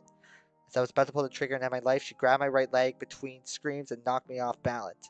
I fell on my face, but was able to elude the fall of my hands, but the pistol fell to the ground with a round in the chamber and cocked. When it hit the breech, it caused the... Don't tell me. No. It's killing Natsuki. It killed Natsuki. It hit Natsuki. Even knowing that the gun was not pointing at her, I made sure that Natsuki was okay and was only pale and in shock from the gunshot that occurred just inches from her face. To check to make sure Nav was in one piece, I heard the most gut-wrenching scream I've ever witnessed in my life. And worse, that scream emanated from one of the girls. Such a scream could only mean one thing, and I don't know if I want to know who it hit. So I looked up, and after focusing, after also slowly doing the my that word, I saw Yuri with her hands in her mouth and leaning on the hood of the car so not fall to the ground. On the other hand, Monica was already on the ground. Fast I could have got up and ran over there, but I guess there was nothing I could do anymore. So wait, it hit Monica? Monica had collapsed, and a pool of maroon blood soaked the contour of her head. The bullet had hit her in the neck. Two terrifying sounds mingled, the flow of blood on the ground and Monica's last gasps of life trying to breathe while her lungs flooded. The shot had hit the body of the car and had remained inside the car as there was no exit hole. What have you done? In tears, she could barely utter those words. I did not know what to answer. I used my chance, and it only remains to know whether I got it right or not. Natsuki, who by this time had reached my right side and was contemplating the lifeless body of her friend, finally spoke. Did we get it right? I don't know, Nat. I don't know. Guys? The three of us turned around and saw a very haggard Sayori, but surprised that we were there. She watched us for a few moments and when she saw Monica, her face froze. After a few moments of silence, she spoke again. Okay, I think I know what's happened here. Don't think about it, it will be worse. But I don't understand. I'm convinced that they would come after me, because we were coming after you. But there has been an accident that has caused an abrupt change of plans. Ryan killed her unintentionally. And what, it was her? Well, we don't know. Dan never told us how to know if we had killed the right person. Speaking of Dan, the last time we killed the wrong person, he showed up practically instantly. It's been several minutes now and he doesn't show up. Yes, but that doesn't assure us anything. Guys, I have an idea. Go ahead. In theory, you can't tell anyone else your real identity since you're already covered the total quota of 5 people on Earth. If you reveal your identity to a random person, two things can happen. Either you both die or nothing happens at all. It's not a bad idea. Yuri was always the smart one, but I think she doesn't like to show it because she thinks it makes her look backward, when all it does is make her even more interesting. Well, we don't lose anything. Yes, Yuri is right. If you miss, it doesn't change anything. And if you got it right, we will know for sure. Yes, but at this hour, there is no one on the street. Well, you can tell Takahashi and Kara's house again and try with them. Well, yes, that's a good idea. Wait, how did you know we went to his house? Because you think I'm less clever than I really am? I heard your voices in their garden when you left her house. Well, we could try. Well, I'll go. It's not like we have a choice either. Was it? If it's Monica, I have so many fucking questions. I approached their house, and when I got to the door, I knocked again. After a few moments, Kira opened the door with her usual confused face, but intensified by the surprise of seeing me again at the door of her home. Timidly, she spoke. What do you want? I am Ryan. Ryan? Yes. The suicide lover? Indeed. Yes, and I am Beyonce. She laughed as she closed the door, and I could hear her joking about my true identity with Takahashi. I never liked this girl, but nothing happened. Was it actually? Oh, I'm still here. Thinking it may have worked, I went back to the car, and there I saw Natsuki in one piece. When I reached the car, I hugged her so tightly that I could hear her gasp for air. When I released her, I saw tears in her eyes, implying that she understood perfectly what my hug was meant to say. Really? Really? I told her my name and nothing happened. Zori and Yuri began to shout for joy while Natsuki and I hugged each other back. But the joy faded almost immediately as we saw Monika's still warm corpse. Still can't believe it was her. I can't believe it either, Yuri. How?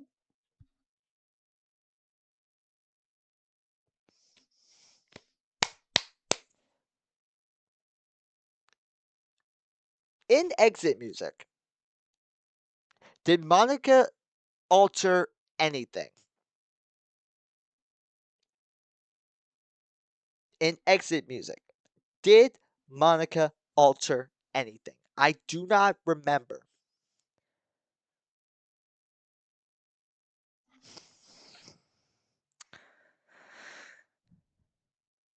I still can't believe it was her. Me neither. She was always a great friend who was there when we needed her.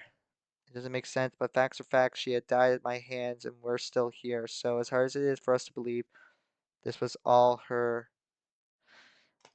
I still don't understand why she would help us so much if she was the one to blame. Maybe that's why she helped us so as not to arouse suspicion. Maybe she didn't even know it was her. No. For some unknown reason, I know exactly why she helped us so much to find our killer. She wanted us to catch her from the beginning. What I don't understand is, if this is really so, why not say so clearly? But well, at this point, it's useless to dwell on it. There's a more important question now. And what do we do with the body?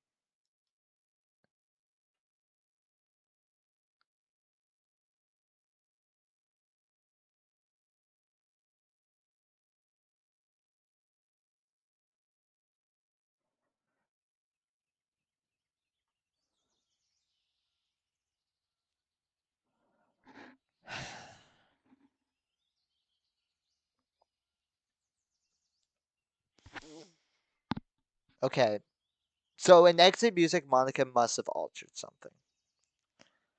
Monica must had to have alter stuff in exit music. Maybe that's the case. Maybe I need to replay exit music and figure out if that's the case. But I really do not remember Monica altering anything in exit music.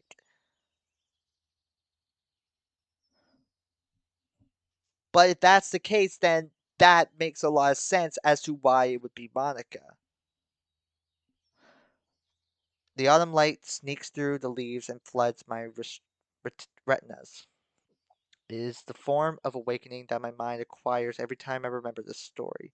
I remember it often, as I still find it hard to believe it was real. My lungs widen and then constrict, expelling the grayish smoke from the cigarette I hold between my index and middle fingers. I still wonder why I started smoking. Mostly because I never felt the need to when it all happened, so getting addicted this many years later is a little weird. Anyway, I think it's simply because a part of Monica never died. From a distance, I contemplate my home, and I can't get enough of this feeling. It fills me with pride and satisfaction every time I see it. It is perfect, beautiful, spacious, modern yet classic, and above all, peaceful. I cross the threshold of the door, and there it is, at the end of the corridor. It is another image that will never cease to make me feel pure happiness. I close the door slowly and approach her quietly in order to give her a little scare. When I was already behind her, I shake her lightly by the shoulders, and she screamed a little. She turned around, looked at me with glassy eyes, and pouts her cheeks, something she knows will never fail to endear me to her. Well, everything about her endears me. Oh, that's cute. That's cute. Why you always have to scare me? If you could see your face every time I do it, you would too. I give her a kiss on the cheek, and she laughs suddenly through her teeth. How was the walk? It's a little hot, but there's a lovely wind that cools me down, so it's very good. Great. Well, honey, would you like some tea? If you're going to do it for both of us, yes. Sure, silly. It's a lovely afternoon today, and I'd like to be outside. Great. I will wait for you in the garden, love. She gave me a look that I would even say was excessively tender. But hey, it's nothing I don't didn't already know long before I married her. Oh, we're married to Natsuki now. Okay. So this is many years in the future. I went down the small stone staircase that connects the garden to the kitchen and listened as she filled the kettle with water and turned on the stove.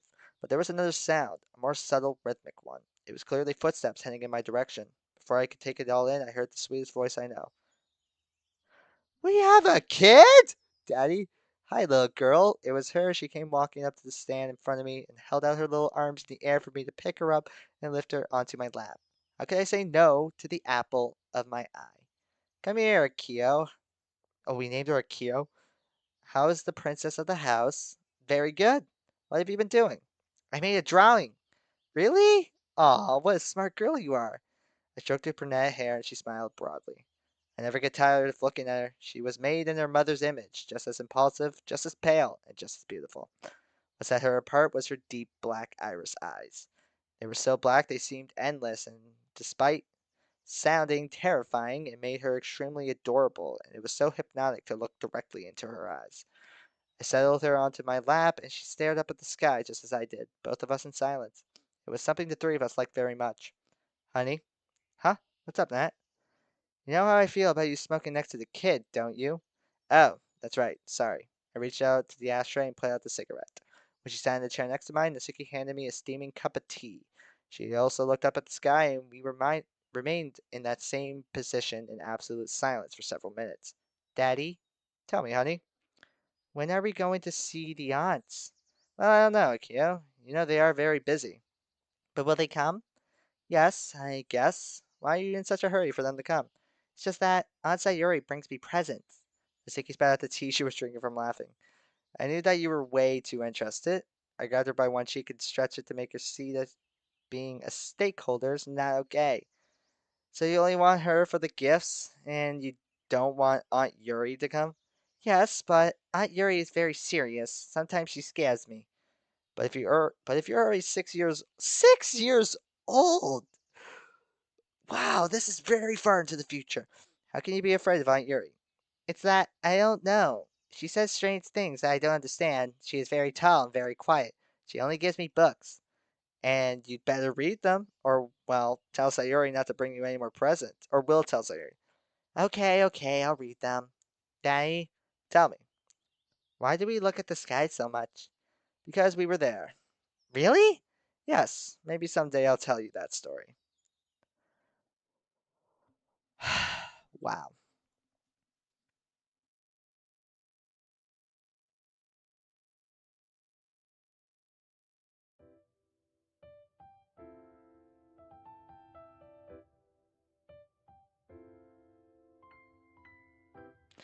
Wow.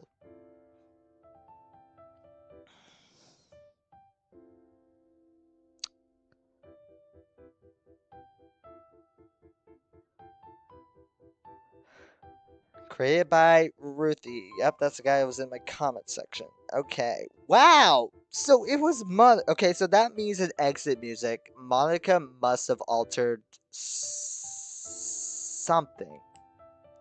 That has to be it. Monica had to have altered stuff in exit music that I just don't remember. Maybe we'll play exit music next. Maybe that'll be the next mod. But it's crazy to think that it was Monica.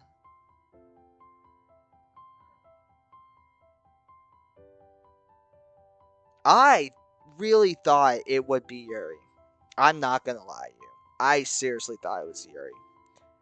Like I was thinking it was either Yuri or Natsuki.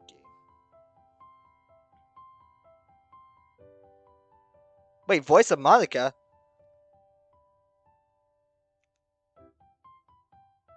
Was I missing something? Was it like voiceovers done?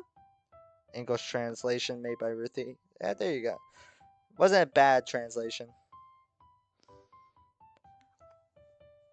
So we'll have to play exit music next because I need to know if Monica altered stuff in exit music. So that's probably the next mod we'll play is exit music. Even though it's a sad ass mod, I need to know if Monica altered shit.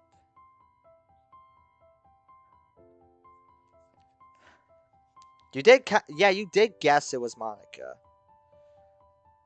I knew Monica was the one that was talking to us. But I can't believe if you choose yourself, you accidentally kill Monica. Special thanks, Sayuri Amino, Yuri Amino. I'm guessing those are like talking about the custom sprites.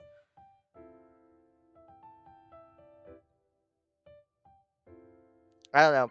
Maybe I will have to like what I want to do really quick before I end this stream though. I want to see what happens if you choose Sayuri. I want to see what happens if you choose Sayuri, and I want to see what the different thing is if you straight up choose Monica. Made with love. And then I'll give my final impressions. I want to see what happens. Okay, so I want to see what happens if we choose Sayuri. Alright, I walked determinedly towards Sayuri's house with a frown on my face and ready to end this hell. With every step I took, one more memory with Sayuri flashed through my mind. One step I remembered the day in the park when I first met her. We were kids and we were playing alone, until she started to talk to me. Another step the day we entered high school when we were 12. High school at 12?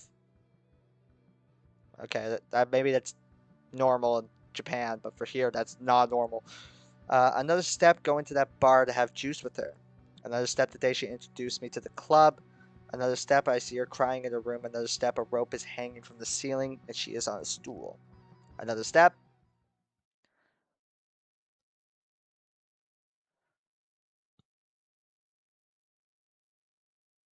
Oh, I never seen that, but just imagining it made me rethink what was I was going to do, causing me to pause my walk. After a few moments, I continued. When I finally reached her door without hesitation, I knocked with my fist. After a few seconds, she opened the door. Kiyomoto, Sayori's mother. Yes, who are you? My name is Hoi. I'm looking for your daughter, Sayori. Sayori's not here. It's been almost 5 months since we haven't heard from her. Don't lie to me, please. I know she is here. Mom. Behind her, I could see Sayori peek out from the stair hallway. She was dressed in her usual pajamas. She was looking at me blankly. You don't need to lie to him. Let him pass. Kiyomoto looked at me with noticeable aggressiveness and stepped aside so I could pass. Sayori motioned with her finger for me to follow her up the stairs, and I complied. When we reached her room, she bolted the door shut. She sat on the edge of her bed and stared at me. Huge dark circles under her eyes stood out on her face, which was even paler than usual. Her eyes looked lifeless, without any feeling, just as I saw them in that image. For a moment, silence resigned between us. Finally, I started the conversation. Why, Sayori? I don't know. Answer me, please. Ryan, there's no answer when there is no question. Maybe I've not been clear in asking. Why? You don't understand me, Ryan. Please, Sayuri, give me a reason not to kill you right here. Give me a reason. Please, give it to me. What do you want me to tell you? Get it over with, please. If thanks to my death you and Nasuki can live at peace, so be it. That answer caused me to no longer be able to hold back my tears, which ended up on the floor after dripping down my chin. Hesitantly, I put my hand on the back of my pants, looking for the gun. When I pulled it out, I was still pointing it at the ground. Between sobs, I managed to speak. Please, just one reason. Zoe, without a word, got up in the bed and approached me. When she was only an inch away from me, she brought her face close to mine and kissed me on the forehead. It was such a warm kiss that one sensed it was not of love, but of farewell. She closed her eyes and let herself go, while I was petrified and my tears wet her cheekbones due to the contact. When she broke away from me, she gently took my hand and directed the barrel of the gun towards her forehead. A tear descended from her right eye, and as she closed them, she spoke. Do what you have to do, Ryan. Oh God, the tremors in my body prevented my nerves from moving my fingers to the trigger. My crying increased, and I was crying in spurts, so much so I couldn't even keep my eyes open.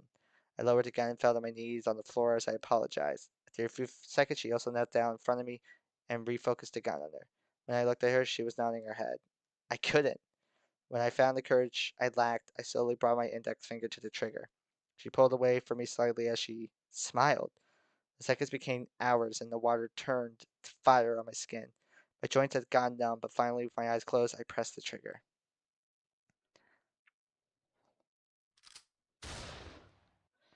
I hear the explosion of gunpowder, and the light from the flash pierced my eyelids, which I was unable to separate.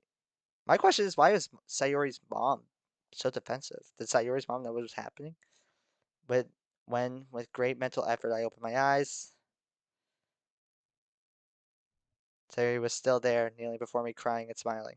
The smoke from the gunshot had been buzzled, and I searched for an explanation. I saw that the shrapnel from the bullet had escaped the barrel, but had stopped in front of Sayori's face.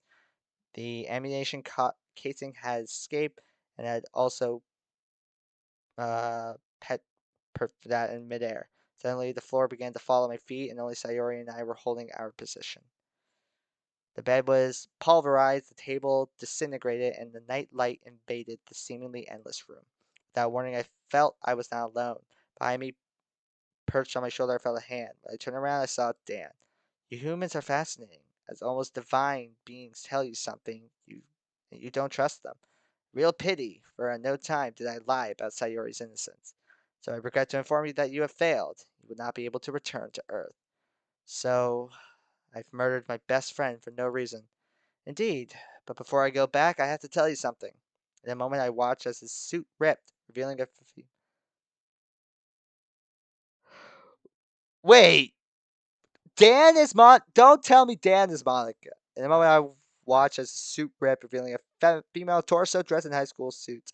My face expression incomprehension is slowly transformed to a familiar face. Skull with long, dark hair held in place by a white ribbon. Next, his eyes changed color from a light brown to an emerald green. It's Monica. Dan is Monica. Finally, his features changed, and I could see that Dan was always Monica.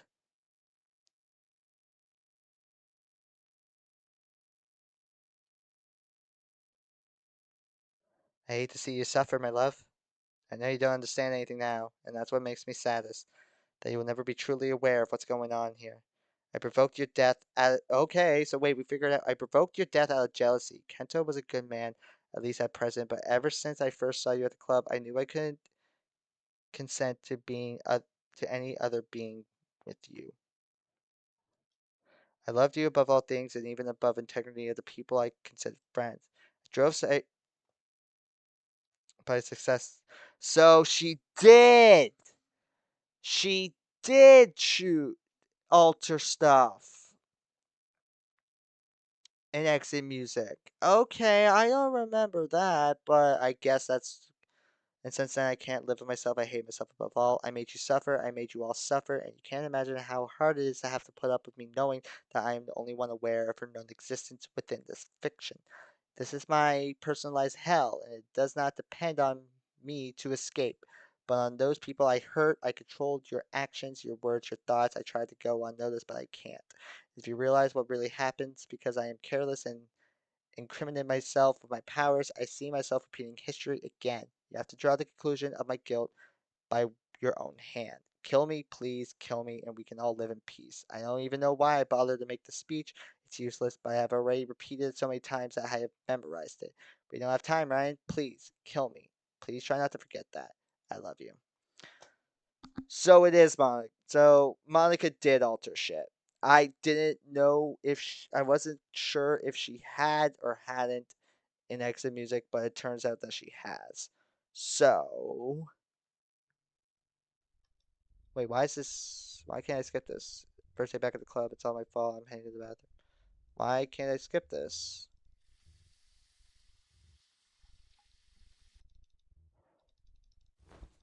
Okay. Load. Okay, so what happens if we actually just click Monica? I have no doubt. I have no doubt about it. Well, I really do. It did reset my save, but it didn't get rid of my save files, so that's good to know. I have no doubt about it, but I really do. There hasn't been a single moment since I came back to life in which I hadn't harbored doubts of all kinds, but if they have to play all my chips on one color, it's definitely this one. I approached the driver's window and tapped twice with the barrel of my gun. Yuri turned pale and shakily lowered the windows erratically. I gestured with the gun to the left, telling her to get out of the car, that she is not my target. She gets out of the car pretty quick with her hands in the air. Malika stares blankly as if she doesn't think I have the guts to do it. Ryan, what are you doing? Weren't you going after Sayori? Indeed, Nat. I was going. But why the sudden change of heart? It wasn't sudden at all. I've been mulling over this decision for months, and something inside me tells me that we're going for the wrong person. What if you fail? You say that as if we don't have the exact same problem regardless of our decision. Hey, excuse me, I didn't decide this. This is your decision, made at the last minute and unliterally. I assume the consequences. I am too sure. No, Ryan, you don't assume the consequences. Well, yes, you assume them. The problem is that I also assume your arbitrary consequences. Deep down, I am hurt by your words because I know they are true, but my decision is made. I have only two options: let time pass and die, or kill one of these three girls. It could be any of them, so a change of mind is not far fetched. After all, I have reasons to distrust each and every one of them, but Monica doesn't look good to me. Sorry, Monica. No! From her seat, she reached out her hand forcefully to snatch the gun from my hands, but only succeeded in sending it flying to the opposite side. We both looked at each other, and as I ran towards the gun to retrieve it, she jumped out of the car as fast as she could. I dove for the gun and picked it up off the ground. She was already at my height. She stood in front of me. Sorry, Ryan. I'm not going to let you pass. Monica is not a killer, and killing her will be signing our doom. I stood up straight and tried to push her away, but I underestimated her stamina. I wasn't able to move her. Her position was too solid, and every time I tried to go around her, she would quickly get in front of me. Finally, I had enough of that and straightened my armed arm over her shoulder, but she clung to it, trying to make me miss the shot. The struggle caused her to fall back to the ground, but what I most feared would happen did indeed happen.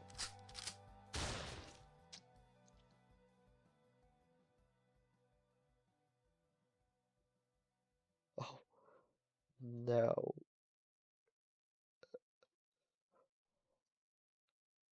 Oh, did we just. This time, did we just shoot Natsuki? Ignorant of myself, I left the gun unlocked, and the wobble of my body caused the gun to go off accidentally. I raised my head at the fall, so I was like, picture arms, disapproving look, black lip, pink hair, and a maroon spot expanding at the height of her chest. No, no. Siki fell abruptly. I threw the gun as far as I could, as if it burned my hands, and crawled pathetically over to her body. I grabbed her by the face and shook her while incessantly shouting her name. She did not respond. Silence fell. My ears ceased to perceive their surroundings, and my eyes ceased to see anything other than the love of my life lying on the floor. Her eyes were no longer what they used to be. There was nothing behind that gaze. I was looking at an empty shell, at a corpse of my lover.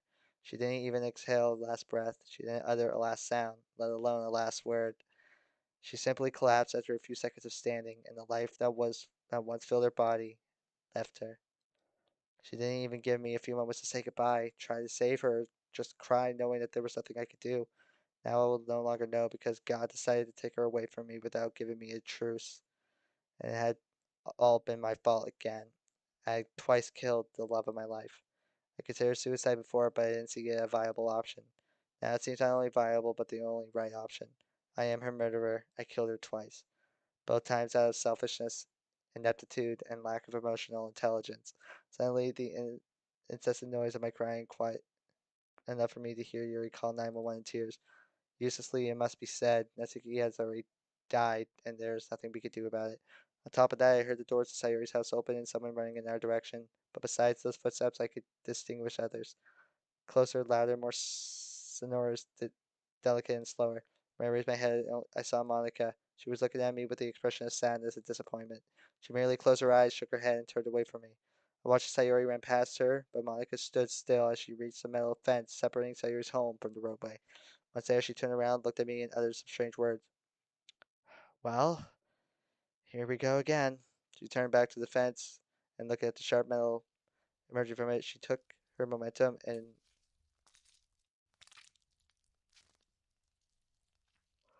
what? What?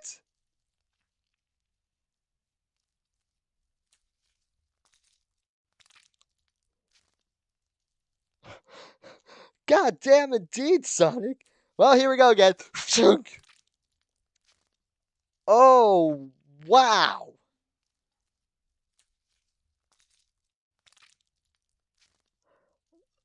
Monica, I'm sure you could have used the gun.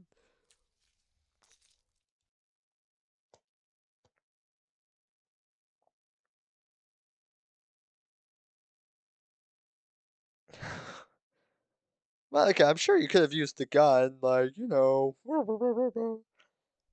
Okay, so what I'm gonna do is I'm gonna go to the correct thing here. Who was it that we had to kill? It was myself. It was myself, and we're gonna go to the ending. We're gonna go to the credit scene. And credit scene. I'm gonna give some final words. Yeah, we'll give some final words. All right. So, where to begin with this mod? Where, oh, where do I begin? So, that was Doki Doki, I'm Alive. A fan story of a follow up after exit music. So, Monica was the one that we had to kill. Now, knowing that she altered everything, it makes sense as to why we had to kill Monica. Brain dying, I know. All in all, I did enjoy this mod. I think the story was really interesting, and that ending sequence of having to choose who to kill was really, really, really good. And all the choices were really, really well done. I think like that ending part is the best part of this mod. Everything about it was done perfectly. Like like just from that point on, that section's like a 10 out of 10. I think that part was done perfectly. Um some other things that I really enjoyed about this mod. As I said, I really think the idea of the story is really, really, really interesting, and it's really well done. And I like how we literally had to do like a heist to like like the first DDLC mod that I've seen the DDLC characters perform a heist. I thought that whole shit was good. I just like knowing that Monica's a lawyer, Yuri's a proper writer. I think like what was done with the characters after exit music was done really well. There's some stuff obviously I didn't like. I don't. And apparently, like I didn't like the part of Sayori and MC. I wouldn't say it was perfect. It wasn't perfect. It was not a perfect mod. I know a perfect mod when I see it, but this was not a perfect mod. I don't. Why bring?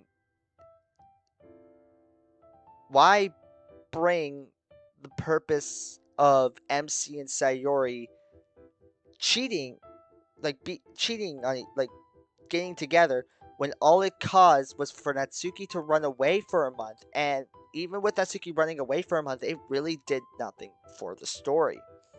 Since they just said, "Oh yeah, we're back. Let's," it's like, "Oh yeah, we're back. Let's just continue with the plan." There was no real like Natsuki running away really didn't do anything to really do really anything to the story. And we didn't like get a follow up on Yuri because Yuri was like thinking about she was going to kill herself on a specific day, but she didn't. And like we were like, let's make a deal, and like that deal was never brought back up. Um, so like that was just like a weird moment, and like it was just like weird to have never had it being brought back up. I don't like the fact that we killed Akio. I don't think that really like I don't like that, but I get why it was done. But like, man, that sucked. Um, and like I don't know. Like it just felt like there was some stuff in this mod that could have been left out, and it really would not have made any difference to the story. And like I don't, at the ending, the good ending was amazing, knowing that we had a kid with Natsuki because Natsuki best girl, and we actually had a kid with her. That was really nice, and like the fact that we named her Akio, which was that was interesting. That was an interesting detail. But all in all, I did enjoy this mod. Not perfect, not perfect, but really, really, really, really well done. At the end, I was initially like saying I don't think I could give this mod anything over 7, but with that ending being like perfect in every sense of the word, like I think I would give this mod an 8. Clearly, there's some stuff that needs to be worked on, and I remember the actual main developer Ruth left a comment on my last VOD saying that they were working on a revised version. So maybe I might check that out. But I think the next DDLC mod that we will be checking out is Exit Music. But yeah, that is gonna be it. I think this mod was an 8 out of 10. I initially was gonna be a 7, but that since that ending was perfect, I although I won't lie, Monica just stabbing herself, that was interesting. But like, okay. But yeah, all in all, I'll give this mod an 8 out of 10. And next up will be Exit Music. But for now, ladies and gentlemen, that will do it for this stream. How long have we been going for? How long has this stream been going for? 2 hours and 2 hours and 30 minutes. Not bad. So that means overall, like this mod is like a total of like 5 hours long. That's not a long, not a super long mod, but like was pretty good. But yeah, that'll do it for the stream. Ladies and gentlemen, we will be back hopefully tomorrow. Doing what tomorrow? I am not sure. We will either maybe we'll start up Exit Music next stream, or we might continue the GTA story, or maybe go back to Friday Night Funkin'. I'm not too sure. Maybe we'll look for a new game. I'm not sure, but I do plan to stream more consistently, and hopefully I'll be able to chalk up a schedule that I might be able to follow. But anyway, ladies and gentlemen, that will do it for the stream. Thank you everybody for stopping by. Thank you, Sonic, for stopping by and being active in the chat. It was nice to see your theories and your reactions.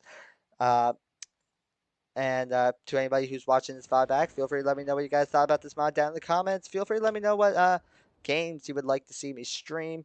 and I would definitely try to do that. But ladies and gentlemen, that will do it all for this. Thank you everybody again for stopping by. I hope everybody has a great rest of their night or day, whatever time it is for you. And feel free to go to the latest video on my channel. And feel free to check out my Let's Play channel. I've been meaning to link it down to the description, but I haven't gotten to it. But yeah, feel free to check that out. Thank you everybody for stopping by. Hope everybody has a great rest of your night. Remember, you guys are all amazing. Don't let anyone tell you otherwise. I love you all, and I'll see you all in the next stream.